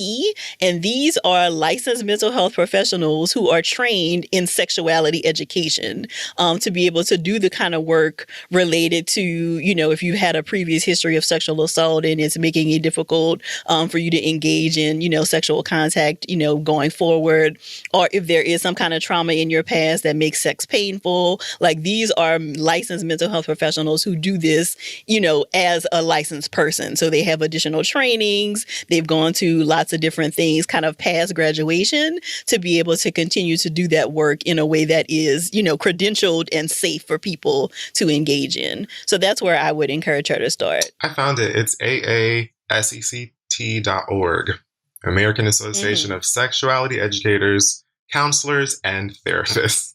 Oh, The that more gets you it know. then, doesn't it? I was not ready for you to tell me that some people are That did not gag me. offering something called sex therapy where they have sex with their clients. That is the last thing I thought you were going to say. That didn't gag me, and I'm pretty sure that that's why Jeannie asked the question. Oh, no. Right. Yeah, because I think people have called it, because I don't think that is a protected term, so to speak, right? Gotcha. So people can call all kinds of things sex therapy, and it's not actually provided by a licensed mental health professional, right? And so I definitely want people to be careful. Like, somebody that you're going to with a sexual concern is not somebody who is going to actually be touching you or engaging with you in any kind of a sexual way. Right. That just seems so like the very opposite of what should happen. So. Right. It is. I mean, if it's your kink, girl, But call I it think- something else. Right. Just don't call it therapy. My Right. God. But I think, going back to a part of her question too, so it sounds like she's already seeing another therapist regularly and, has this issue. Mhm. And not all therapists are equipped to be able to deal with sexual issues, right? Like, so like you've already heard me say, there's additional training and certification that you want to do to really be skilled in that. And so perhaps her current therapist does not have that. Mhm. And so I think I would encourage you to talk with the therapist and say, it feels like we're doing great work here, but there's some other things that I want to talk about. And I feel like a sex therapist might be a good fit for that. Your therapist might even have some referrals. So, I don't think that there's anything wrong with like seeing another therapist, for another issue at the same time, but you do just want to be mindful of the sex issue not necessarily being connected to whatever else is going on, because what you don't want to have happen is to have two therapists who are kind of working against one another, right? So you don't want the CBT therapist to be telling you something and then the other therapist telling you something that's kind of undoing what the first therapist did. So if you're going to see multiple therapists, you would want them to kind of be in conversation with one another as like a treatment team, so that they're all working on your behalf, to kind of meet your therapeutic goals. It's like a psychologist and a psychiatrist Good point. Exactly. working together to get your ass together. Amen. All right. Our next one comes Good from question. Jay, who says, I'm a 31-year-old gay Jamaican man. I currently live with my mother while I take classes to become a registered nurse, and I care for her as well. She is very homophobic and reacts poorly anytime anything gay is brought up in her presence. Regardless, I still love and care for my mother dearly. I sometimes get these fearful and harmful thoughts of my mother passing away, and dealing with the pandemic makes me even more nervous. I feel like losing my mother would absolutely destroy me because I know the world is a very cold place without the people who have been there for you. But there's another part of me that thinks I might feel elated to finally be myself without her disapproving stare and emotionally closed off behavior. I hate these feelings so much that I occasionally just make myself stop caring about anything and distract myself with music, TV, or video games. Is there any advice you can offer me to help ward off or maintain these thoughts? They feel very venomous. Thanks for your help, Jay. Wow. That feels like a big question, Jay. So the first thing that kind of jumped out to me is this idea of the dialectic or dichotomies, right? So sometimes we get into a place where we feel like we can't feel two things that feel like they're opposing one another, right? So how do I have these deep feelings of love for my mother, but also this deep sense of hate and venom, like he's saying, because of how she's treated me, right? And as humans, it's important for us to know know that we can experience all of those emotions at the same time, right? So it doesn't mean that one is right and one is wrong. It just means that you're human and that you are feeling some very, I think, expected reactions given the circumstances. And so I think talking with a therapist about these feelings would be really helpful, because it sounds like you don't have a place to put them, right? So when we have these feelings that we think are bad, so to speak, right? So this feeling like, oh, I hate my mom, or, you know, whatever, it can really feel shaming to us. And we've already talked about how shame is not really helpful. And so I think being able to say that out loud to somebody who's not going to judge you and can help you actually work through how you are feeling both of these things at the same time might be really beneficial. Yeah, I think it's interesting that this person said, I feel like losing my mother would absolutely destroy me, because I know the world is a very cold place without the people who have been there for you. And yet his mother is not at all there for him in a giant aspect of his life, and not even just not supportive. It's like you can't even talk to her about it. It is a non-starter as far as the conversation goes. So, I mean, I think I understand why you feel these two different ways.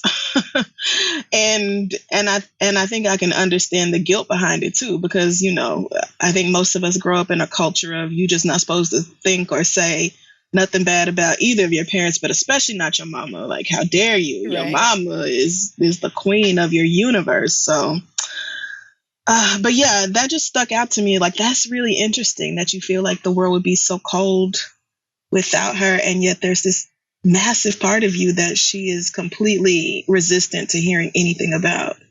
I think as a Jamaican man myself, also early 30s, I sort of understand that, because in the household for much of my existence, it was just something that was not discussed. Even when everyone knew, it was just kind of a thing that was like removed from the dynamic of the immediate family and never discussed. So after a while, it feels like it's just not a thing. And so if mommy is pretty sweet to you in every other way, she feeds you, you know what I'm saying? Like, the house is warm, she made you a quilt, whatever. I don't know what moms do. But I'm just like... But like, I'm not so surprised, because, you know, you love your mama regardless. And on top of that, you're caring for her at the moment. So, you know, personally, I speak to my parents as often as I can, but I live by myself. I can be as gay as I want to here in New York City or wherever out of the house. Whereas like you have to, it seems, suppress a part of yourself and forms of your expression because of how you think that she'll feel. So like, I think I'm just saying, like, I think I understand both sides of this, or the ability to feel both sides of it. And it's complicated because, like, I don't know if you've ever had a conversation about homosexuality with a Jamaican, but not quite that easy, especially if they're of a certain age.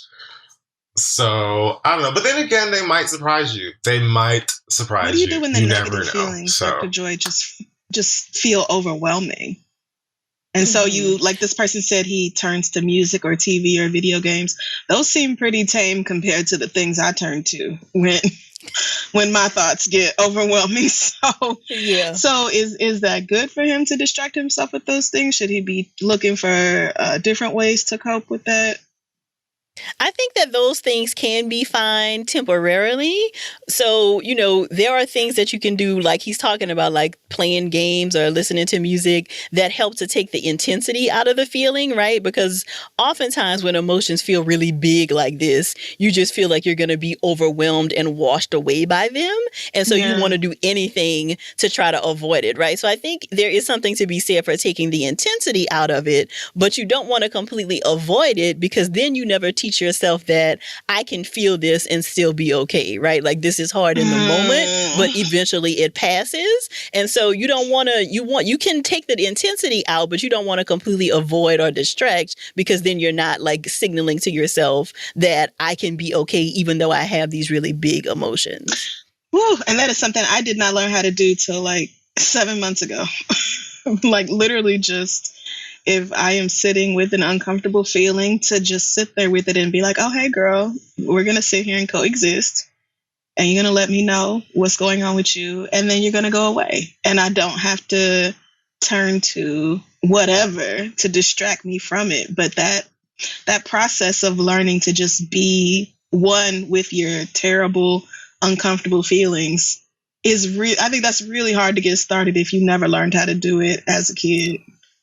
Oh, absolutely. Yeah. Absolutely. And it's not usually something a lot of us are taught as children. Oh, yeah, no. Because many of us nobody don't learn around me it was until doing adults. that. Nobody around me was doing that. And like, what is there to say about this anxiety of losing his mother? Because that's something that is like, I'm dealing with that a lot these days. And I think that living away from them for so long, and the pandemic of last year, and just, you know, noticing that they are getting older and things are changing, I definitely have like this common surge of anxiety where I'm just like, I don't know how I'm going to function or cope without them. You know what I'm saying? And like, when my grandmother died, I legit played Disney Infinity for like 4 days straight. I don't know if I showered or anything. I was just locked into this video game with Mickey Mouse because that just took me somewhere else. So I'm just like, yeah, there's a thing for me commonly. I feel like even this past weekend, I broke down because I was just like, I hadn't seen them all year. And my God, what if I lose them? Like, that intensity of not having them is like heavy. Yeah. Yeah, and I think that that's a common anxiety a lot of people have, right? And I think it has been amplified in this year when many of us have been disconnected from our parents, right? You know, so we haven't been able to see them in the same ways that we would typically. And so I think that, coupled with the amount of grief just related to everything happening in the world, only makes that anxiety even more intense. Yeah. So I think, you know, it's something that comes up a lot for people who struggle with anxiety. And I think even more so right now, given, you know, the circumstances of what's been happening. Yeah. Okay, so our last letter comes from Nicole. She says, I'm a 25-year-old Black woman. I'm realizing that quite a bit of my issues stem from the relationship I have with my mother and how she is as a person. She has not had an easy journey in adult life with her marriage, raising a child with disabilities, and the financial constraints that come with it. I'm realizing that my mother is an anxious person and leaning heavily on her faith in God as she's reaching retirement age. I want to start therapy and potentially have a mediated conversation with her, about our relationship and how anxiety has led to me not having the space and agency to grow into my own person. But how do I approach such a conversation when I can see that my mother needs her own support as well? I'm starting to understand that just because I start therapy to grow and change doesn't mean all the people in my life will as well. Amen. But I'm not sure how to approach this. I've suggested that she get counseling under the guise of needing to have a self-evaluation after her divorce, especially since she wants to find a companion. But she hasn't made the effort. She's also sensitive and can be defensive, so if I start this journey, I'm worried that she won't acknowledge my emotional growth, or worse, might see it as me being combative towards her. I know I can't force her into therapy, but I can also see that she really needs it, if not for us and our relationship, for herself and her own well-being. We currently live in different countries, and due to the pandemic, I'm not sure when I could see her again or spend time with her. Any advice would be greatly appreciated. Thanks, Nicole. Woof.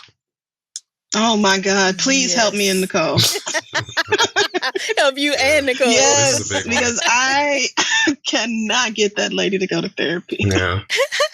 Yeah, so I mean, I think Nicole even said it in her letter, right? Just because we make the decision to go to therapy and do something different with our lives, we absolutely cannot dictate that this is going to be the path for anybody else, right? And I think when we are in therapy doing the work on ourselves, it becomes even more magnified when other people are not doing their own work because you are so focused on, you know, doing your thing. But I think it is important to recognize we can't force anybody, right? And so I think, Nicole, it would be great for you to talk with a therapist about the concerns that you're having with your mother, because it's very likely that you can develop some skills in thinking about how to react differently to mom and how to change that relationship from your end. But there's really nothing that you're going to be able to do that's going to make mom different if it's not something that she's willing to do for herself. And so I think it is important to remember when we are in therapy, the systems around us change because we're changing, right? So we begin to react and do things differently. And so then that means everybody around us also does, but not always for the better, right? So it is unfortunate that sometimes when we are doing the work on ourselves, other relationships might become more distant because you recognize I have to set a boundary here, right? Like I'm doing all this work on myself and this relationship is not reciprocal or it's not healthy for me. So it is unfortunate, but it can sometimes be a byproduct of starting that work for yourself. Yeah. But the idea of being able to get the tools from your own therapist to react differently, I think is a great starting point. But a lot of people that's really all you can hope for. Yeah. Man, that's a tough pill to swallow, honestly. Like Nicole, I know that I can't force anybody into therapy. But that kind of means that you have to accept the relationship you have with that person as it is. Yeah. And you can change the way you react to it or the way you feel about it, but you have to accept her, the way she is right now and decide if that's something that you can handle or not. And like Dr. Joy said, getting tips or techniques from your therapist on how to handle that. But that can be rough. Like, I want to have this closer relationship with you, and yet there's something keeping us from it, and you're not willing to investigate that at all. Like, you just gonna keep on going. Like, ain't nothing wrong. I know you have a cold. I hear you sneezing. I see you coughing, and I just want you to take this medicine so we can both feel better. I want you to take this Mucinex so that you stop spreading your cold, and you just are not going to do it. A lot of these questions are so one common. thing you can do.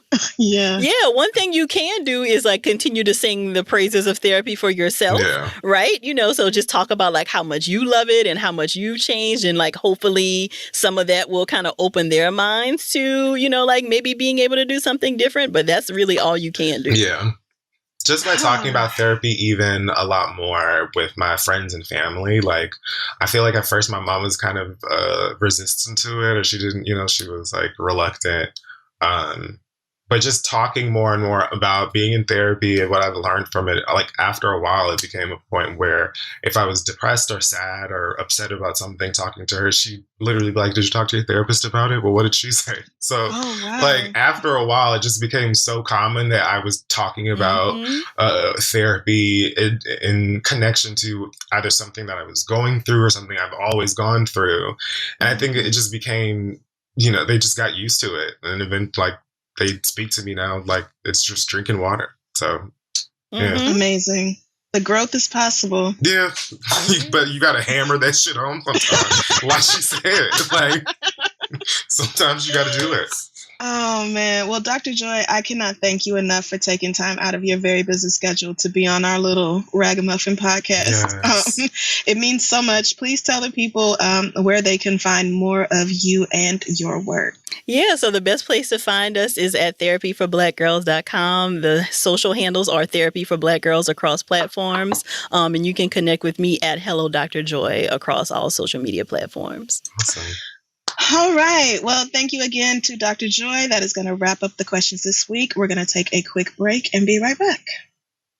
So if you sell things online, you know how busy 2020 was. And girl, you might as well hitch up your britches and get ready for 2021. And that's why online sellers need ShipStation. ShipStation makes it super easy to manage and ship all your orders from all your sales channels faster, cheaper, and more efficiently. You can import orders from any sales channel, automate just about any shipping task, and ship with any carrier using ShipStation's deeply discounted rates. So now, no matter where you're selling, it could be Amazon, Etsy, your own website, Instagram, millions of options.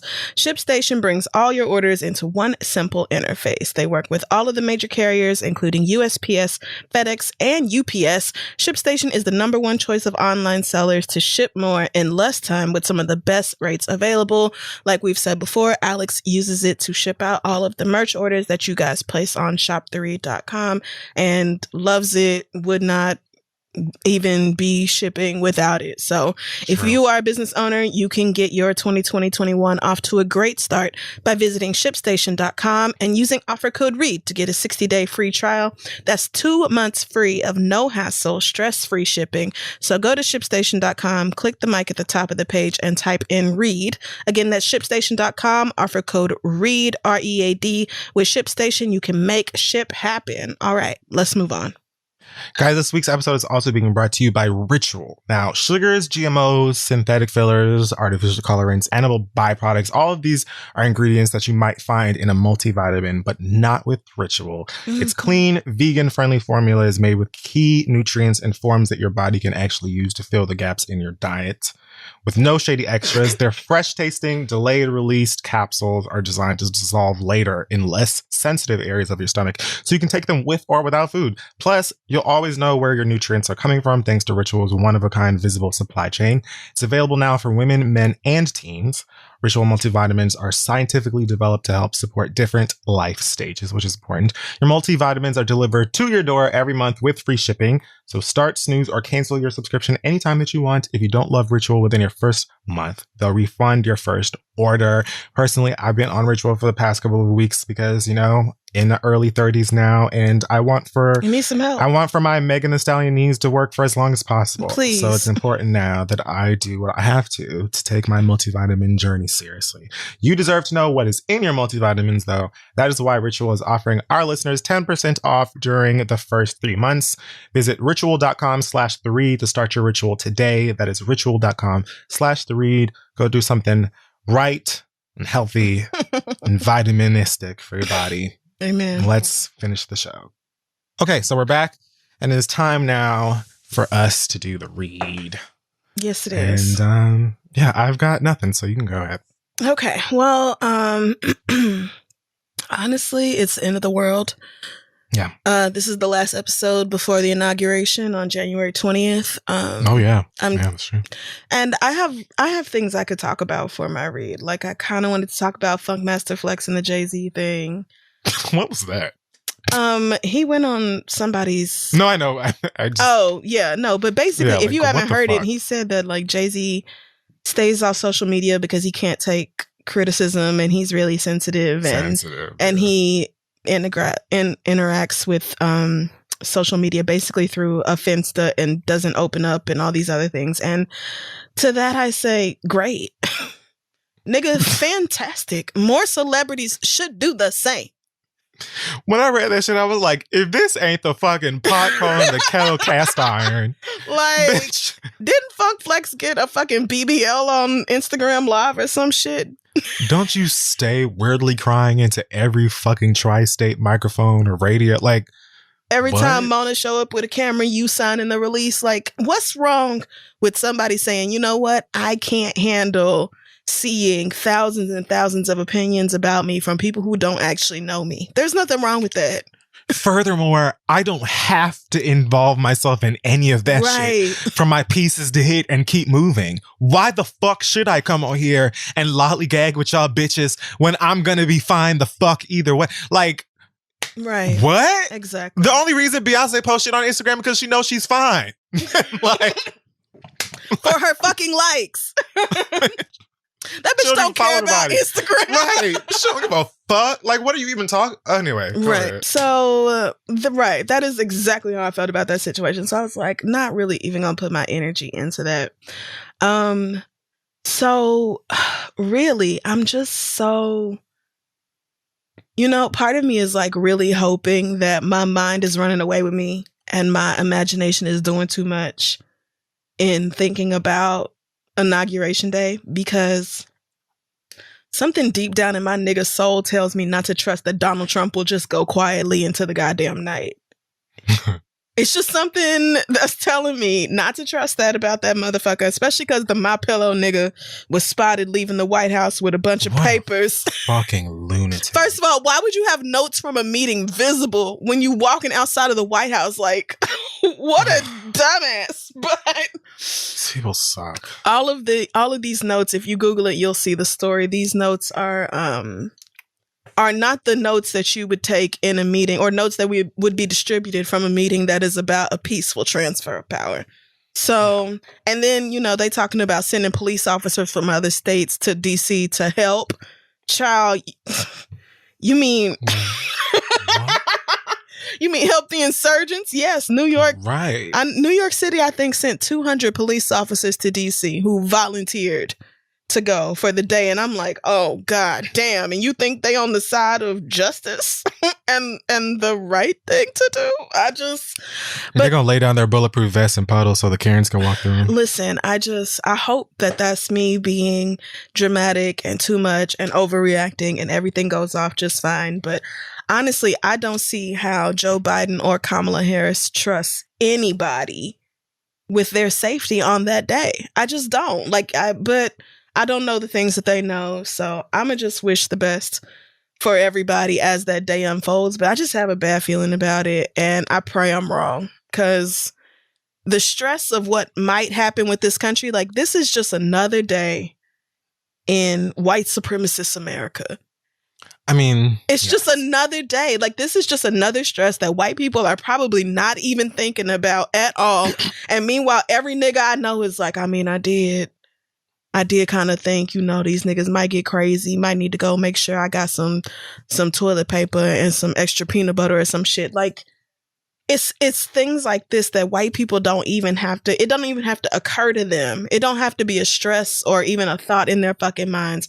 And here I am over here really concerned that this nigga might try to start a civil war instead of leaving office. Because you know what's waiting on him when he leaves office? The fucking law. Well, the Civil War has started. I don't think that, I don't predict him to do anything too fully Wang. But then again... Yes, fully Wang. But then again, he doesn't really have to. He always sort of does the little dog whistly shit where he's just like, hey girls, everything's great. Stand back and stand by. Yeah, he always does, he drops the little breadcrumbs that all of his fucking lunatic supporters take as, yes, let's go hang government officials. Let's fucking kidnap Nancy Pelosi and steal all of their furniture or whatever. So... Right. I don't feel like he's about to go out and do no visibly clown ass shit, but I do feel like he will continue to embolden all of these psychos to go out and be violent and destructive. Especially after again, one of the most ridiculous things I've ever seen happen in my life happening and being allowed to, like, cops being like, hey girl, yeah, I get it, but can you just stop urinating in that one spot? Like, you know, like, the cops basically dapping them up and inviting them to lunch. Right. Like, no, you can't stand on there. Like, you have to get down. No, you're gonna hurt yourself. Like, with that kind of response from the people who just beat our asses if we say, hey, can you not kill us? Like, with that kind of response, of course, these people were literally on camera saying, we're about to now go back to our own hometowns and cities and do this own shit and organize and do the same shit back where we are. So yes, like, I don't think that you're too off base or wrong for being, you know, anxious about how white people will further act a fucking fool and be violent and destructive in the coming days. Because it's going to happen. But I don't think it's going to happen on, like, I don't know that it's going to be some Simpsons shit where this man is going to come out and, like, throw up all over himself or something. But the mess is far from over. This year is going to be shit. Like, it's going to be... It is. Like, so... Yeah, I'm just here, girl. I mean, so yes, all of that you said is so real, and I'm just really trying to, like, let go of the anxiety side of it, because, you know, white people gonna do whatever white people are gonna do. They're gonna do that. So worrying about what they're gonna do, like, all I can do is protect myself and the people I love as much as possible. But trying to control what's going on in this crazy country at this crazy point in time in human history, no thank you, sister. As a black person? A black woman at that? No thanks. You lucky if they hear you out. I'm going to just keep on worrying about school and wine and weed. At least you don't leave the house. I mean, and I don't leave the house, although I don't know. I feel like even when I do start really leaving the house regularly, what I won't be doing is going to the club or seeing Bow Wow or doing those two things at the same time. That won't be happening. But like the fact that they have these demonstrations or protests planned at every capital in the fucking country, like first of all, I thank God New York City is not the capital of New York State. Amen. And if you come down here with them fucking assault rifles, I am sure you will be in big trouble, girl, especially in Manhattan. You might get away with it in the other boroughs, but don't bring that shit to Times Square thinking you gonna prove a point, because I don't. And the girls are here too. Like, don't get it twisted. They're very present. It's people right here based in Manhattan that will take the day off and join the insurrections. Oh, like, yeah. don't get it fucked. Yeah. But yeah, you're not will. about to play them capital games right here in the city, girl. They'll just like send you down. Yeah, but you know, all the bros from Long Island and Staten Island and Jersey, they coming Absolutely. out. No, they coming out. They coming out. Yeah. Like completely Queens, certain parts of Brooklyn, even like New York ain't. It's not. Listen, right? No, it's everywhere. no liberal safe haven up here. Like, right? You will see some dumb shit. It's just significantly less dumb shit, but you will still see that shit. So. But if they were counting votes here that day, if the inauguration took place here or something, then those hog ass bitches would have tried to find some way to make that shit happen here. And again, I don't think it would have been as simple as it was for them at the Capitol, but they still would not have faced the repercussions that they should have. Right. No, even here. Right. They wouldn't have got blown the fuck up. No. Right. But they would have probably got sat they the fuck got down arrested, right? Sat the fuck down. Because I have known niggas who have gone to jail just off of having the strength of a handgun within a certain radius of Times Square. Right. So, right. City limits. They just like really don't play that. But also, you know, these motherfuckers, I feel like they understand on some level that they're potentially losing access to white supremacy, although Joe Biden is not who you think he is at all. Thank you. Joe Biden was probably one of the most conservative Democrats running for president. Like, literally. Like, what do you think this is about to give? The only person worse was Michael Bloomberg, and that nigga's not even a Democrat. He was just running, honestly, I think, to split the vote and to keep a more progressive Democrat from winning, because Elizabeth Warren or Bernie Sanders or Julian Castro would have put a tax on that nigga where he paying, you know, God only knows how many billions of dollars in taxes that he's not paying right now. But the point is, Joe Biden is not a socialist. Socialism is not communism. Joe Biden is neither one of those things. He is a very typical American Democrat, probably leaning even slightly to the right within the Democratic Party in America. And the Democratic Party in America already leans to the right. Yes. We just have a far right and then a right of left, and then we have a leftist, green, working people, all that party that is actually on the left. So y'all are so scared about Joe Biden when he is literally just trying to remove the shit from your life. Like, he's just trying to take the immediate big shit that will kill you out of your fucking driveway in your front yard, and you mad at him about it. That was the thing that, like, when I was watching the shit happen that day, and all of these fucking crackers was like, oh, this is our America. We can't let them take our this away from us. And I'm like, Joe Biden will never take your guns. He will never take. What do you think you're losing? He will never take your guns. You're losing nothing but this president. He won't take police. In fact, if anything, he'll fund the police even more. He is not going to take away y'all's privilege ability ain't going to blow up abortion nowhere. clinics. Nowhere. Like everything that you love, you will still be able to do. All of the reason that you feel like you're losing your whole ass life and your freedom and they're going to suck all the white out of your body is because you've been listening to this fucking maniac lie to you for 4 years and for whatever indiscernible reason, believing all of the dumb, selfish shit that he really isn't even been saying to, like, support you. That man does not give a fuck about none of y'all. Like, none of us. No. But you believe everything that he has been saying to you, so you feel like somehow this man, Joe Biden, is coming in here to scoop all all of us up and drop us into a socialist communist world. When, like, not even close. Many of us who voted for him are still side-eyeing the bitch. Yeah. I don't even understand. He gives a fuck about your money. He does not give a fuck about you as a human being. And honestly, that should be incredibly clear at this point. He's probably going to pardon a lot of them niggas on Tuesday when this show comes out. I think he's expected to do like up to 100, if not more, pardons. So I wouldn't be surprised if he tries to pardon some of the people who were involved in that absolute bullshit that took place at the Capitol. And really, like, that's just white supremacy once again at work. The fact that you could do something like this and then face no consequences for it. Yeah. Not saying all white people, but only white people. And if you don't understand that, then you part of the problem. So honestly, I'm praying for Kamala Harris's safety on Wednesday more than anything else. And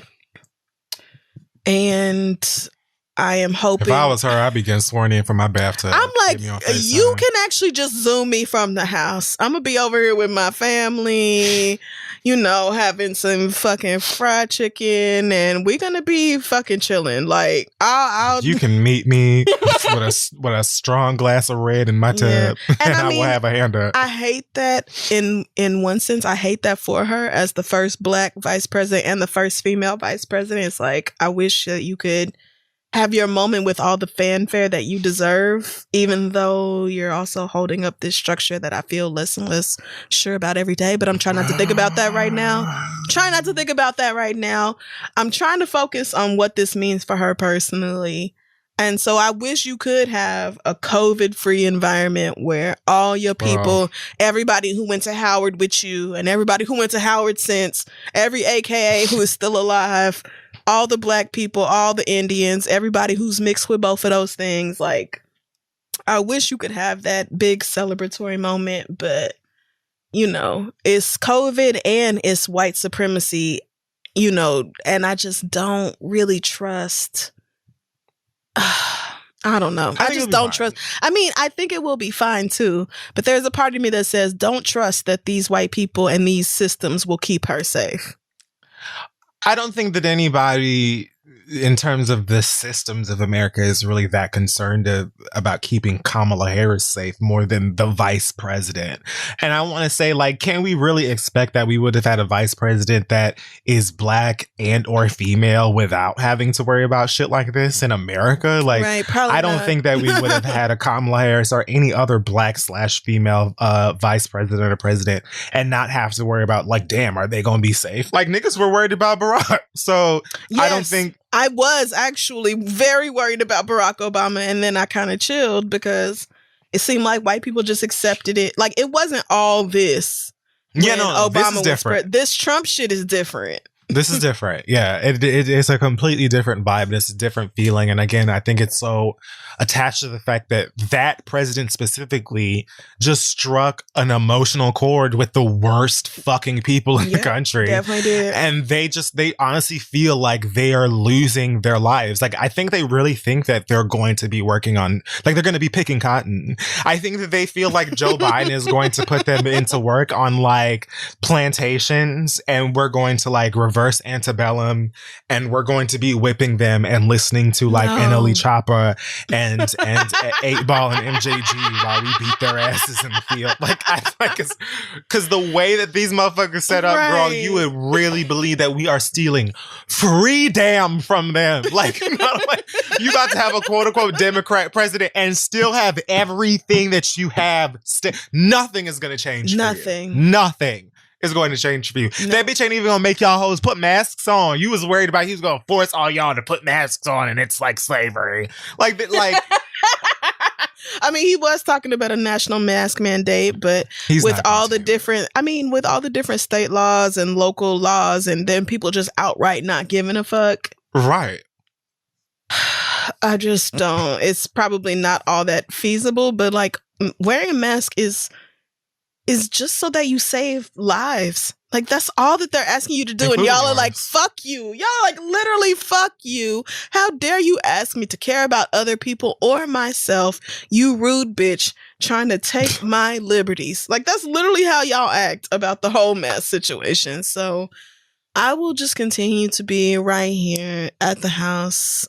What else can you do? Reading psychology books and trying to stay alive in this crazy fucking world. You're going to read all the psychology books on planet Earth and still not going to be able to understand these crazy bitches. Like, I mean, I have the DSM-5. I feel like I can find a couple of diagnoses in there somewhere, but just like what you're mad about is that your new president is not going to openly say that Mexicans are rapists and that, Black countries are shitholes. Mm-hmm. And y'all miss the hate. Yes. Already. They miss it already. Because other than that, girl, what's your opponent here? And meanwhile, no hate it's below the bar. Right. No openly hate, no open hate, like no public hate. Like Joe Biden said, you can't tell me that if those protesters were Black, that the scene wouldn't be very different. And they had a fit. Joe Biden is dividing the country. What we need right now is unity. Marco Rubio's dumbass talking about Joe Biden and his comments.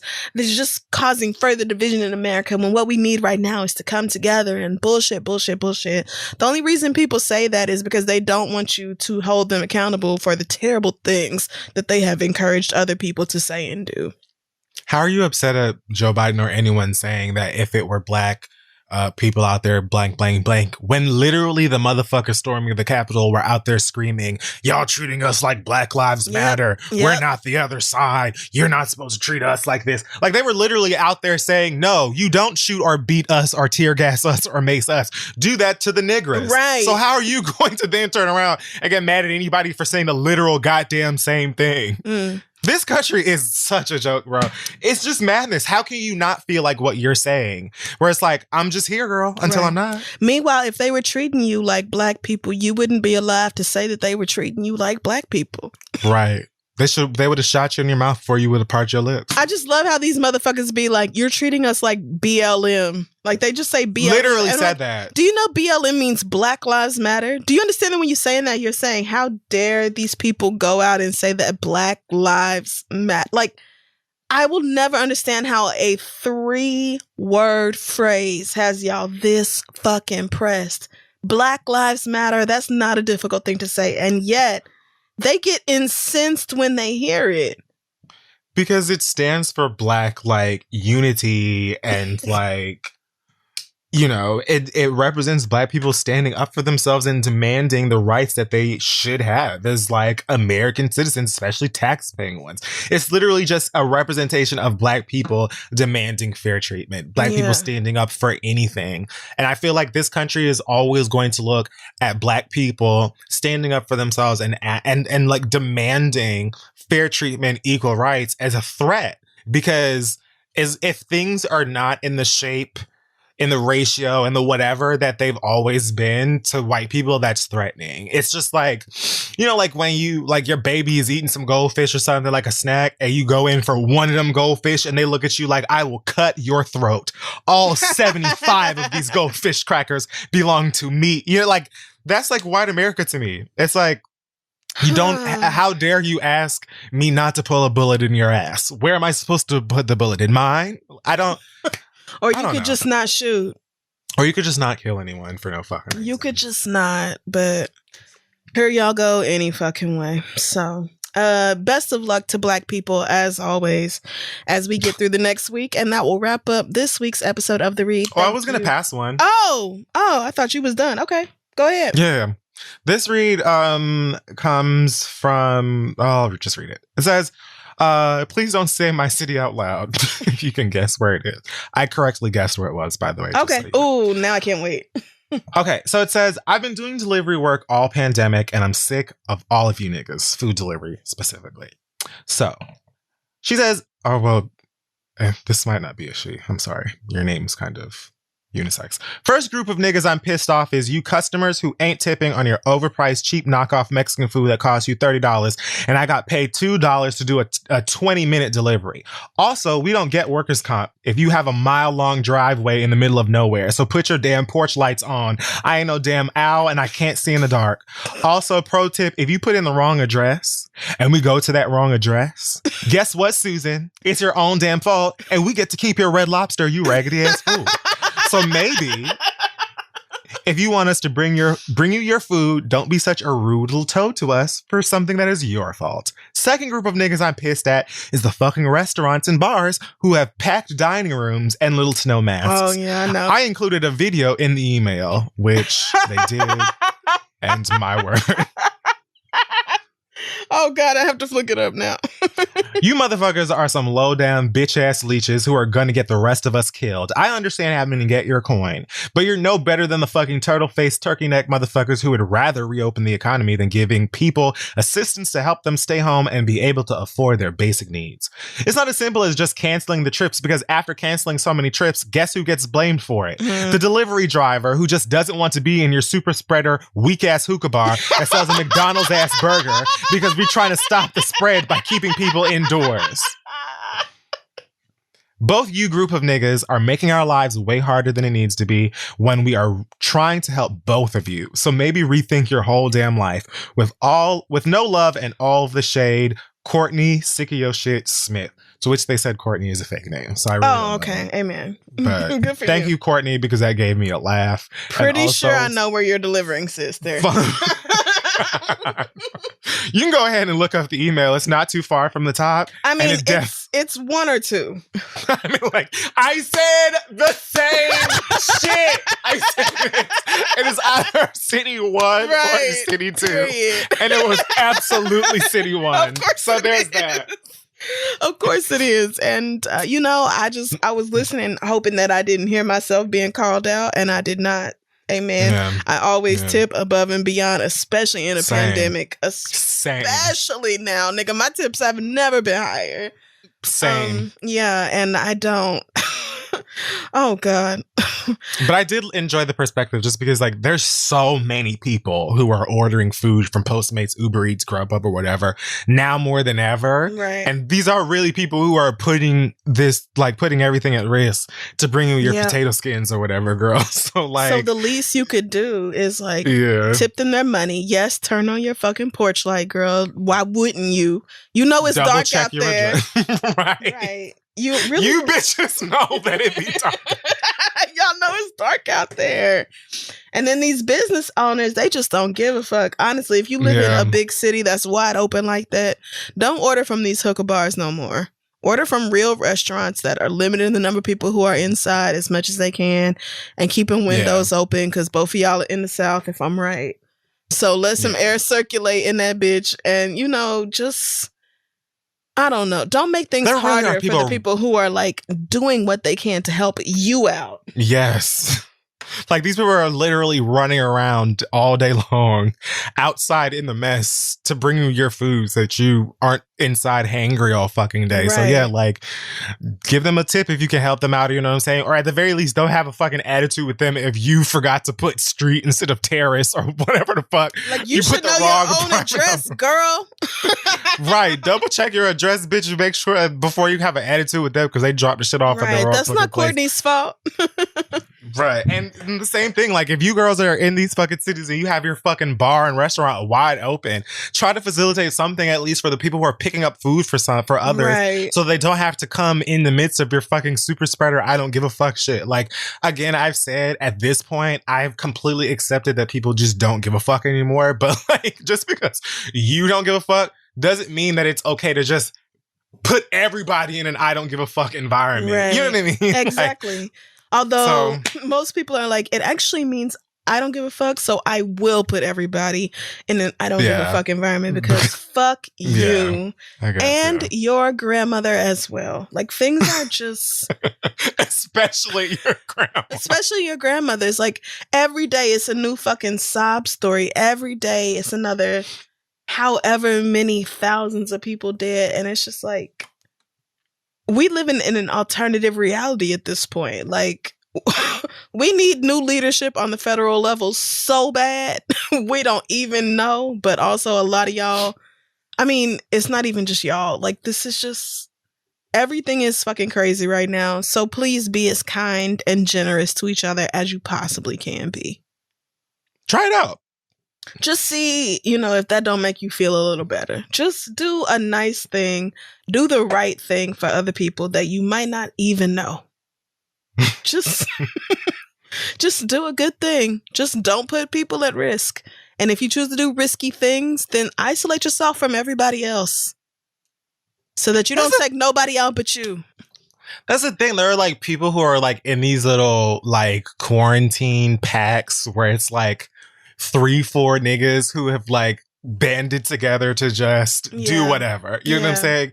And they travel together, or, you know, they go to brunch together or whatever, and they just keep it as close-knit inside their little bubble of quarantine adventures or no quarantine adventures as possible. And then it's some of y'all who is going out to see Bounce with me and not wearing a fucking mask in a packed club and sharing a bottle and passing hookah around, and it's just kind of like I don't know. We're not even trying to reduce risk no more. We're not even trying. Like, and I feel like it rubs off. Like, I feel like when enough people stop giving a fuck, it's like, I feel like it causes other people to not give a fuck. That's how we have it now. We're like, I mean, a massive part of it, the biggest part of it, is that the government won't just shut shit down and pay people to stay home. Yeah. If the government would shut everybody down and send everybody a monthly stimulus enough to take care of the rent and bills, this pandemic would not be doing what it's doing. So most of it is the government's fault. But then a not insignificant portion is those of you who choose to do things that participate in spreading the virus without having to do that. Like, I'm never going to blame people who work at McDonald's or Wendy's or Popeyes for going to work, because the government is not going to pay them to stay at home. And they still have this rent to pay. And they still live someplace where the landlord don't give a shit and they can put them out on the fucking street if they want to. Like, I'm never going to judge people who are doing what they have to do to survive. But this is, so much of this is like within our own control, and people just choose not to do it. I mean, at the same time, I will say, like, especially with like seasonal depression and shit, this past weekend I was spiraling.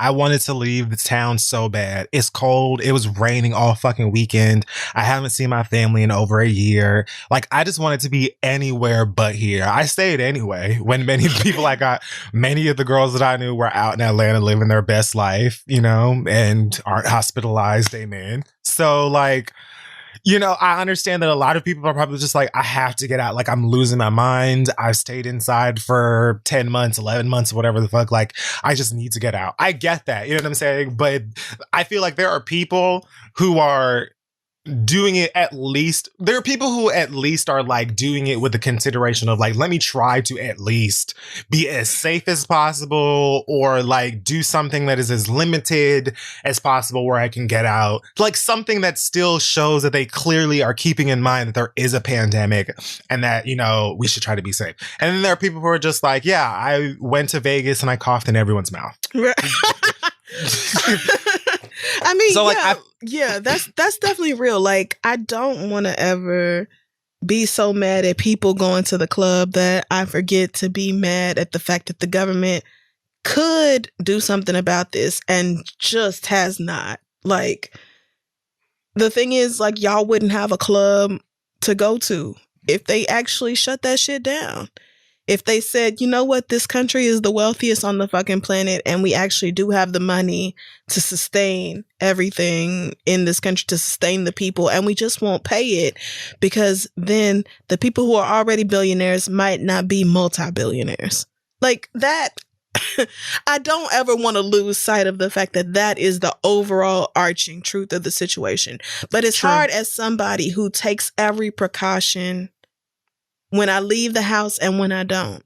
I take every precaution to stay to myself, to wear a mask no matter what. I'd never go outside without a fucking mask on. That's what I'm saying.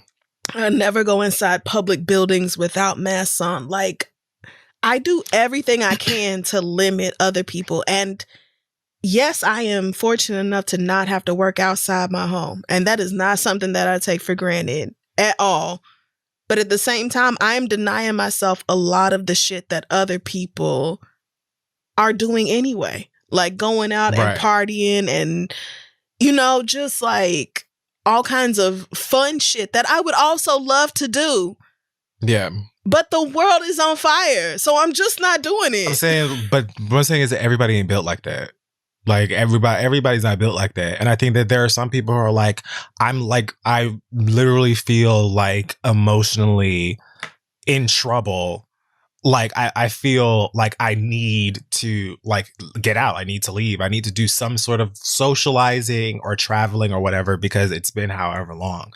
And I just think that there are some people who do that in ways that are considerate and some people who do that in ways that are not. Aren't. Right. And then there are some people like you who are like, I have been in my home unless I needed to buy bread and eggs like every day for like the past solid year. So I just feel like there are people who are approaching it differently, and I don't want to be like completely insensitive to people who are traveling or who are doing certain things if, you know, they are at least considering shit, like basic shit.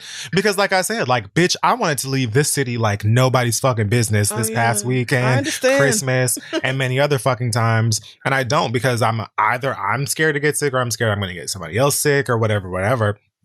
But like, yeah, it's just, I don't know, nigga, like, what can I do besides live in the skin I was given? That's what I'm saying. This is all a simulation. I'm never getting unplugged. None of this shit is fucking real anyway. Like, girl, just text me when it's done. I can't. I don't have it. This show has always been us talking about whatever situation we are trying to survive while being the people that we were born to be. So right now we're going through this crazy ass pandemic like everybody else, and we're just trying to work through it like everybody else. And more than anything, I wish we had a government that cared more about people than it does about money, but we don't. And even after the 20th, that probably won't change. So, and honestly, even if we had like different leadership, like you said before, that was more realistic about it, maybe people would have been in a different headspace about the whole thing in general, you know, because they were basically being like, it's not real too. I guess it's kind of real, but it's not that big a deal, Trump bitch. Flat out said just do whatever you want. Flat out was like, oh, it is a Democratic hoax. And then it'll magically disappear. Like, girl, and none of those things happened. So if the tone from the leadership of this country from get-go is pretty much like, it's not that big a deal, girl, then yeah, I guess it's not that surprising that so many people are treating it like it's not that big a deal, especially if, you know, it's been however long and people want to go to the fucking club or to the beach or whatever the fuck again. So it's like, girl, do the best that you can. I went to the beach with a mask on. Same. I did. Sure did. Took a whole walk on the beach with a mask on. Like, I'm not saying I haven't broken the technical rules. I'm saying I always try to limit the damage I do to other people. And then I stay to my fucking self. So if I do get sick, nobody else gets sick. Like, I'm trying to do at least that. Exactly. That's the difference to me between being like, I'm losing my mind in this fucking house. I'm going to go to the beach or go to the park or whatever with a mask on and walk around, whether I'm alone or if I'm with like one other friend that I know don't go nowhere, something like that. Right. Versus like going to the beach Memorial Day weekend and like drinking White Claw from the bottom of the can and spitting it in each other's faces and like doing a whole bunch of wild shit that we've seen people do. That's kind of like, is there a pandemic?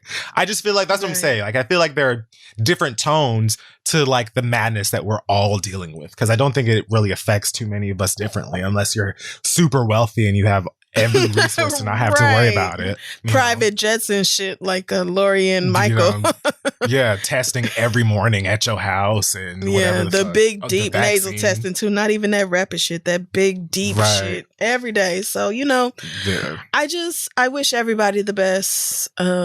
Still, as things are somehow worse than before. And yet I personally feel more desensitized to what's going on. Same. Even though I look at the data every day and I'm like, this is fucking terrible. Oh shit. And yet on the inside, I feel nothing. So, like, what is that? And that's pretty bad. Should have asked Dr. Joy about that. Come back, Dr. Joy. I got a question. Yeah. Even the storming of the Capitol, I felt like I was looking at that and I was like shaking my head. And even my mama called me like the next day and she was like, I just wanted to see how you're doing mentally, like how it's affecting you. And I was like, Mommy, I'm not shocked.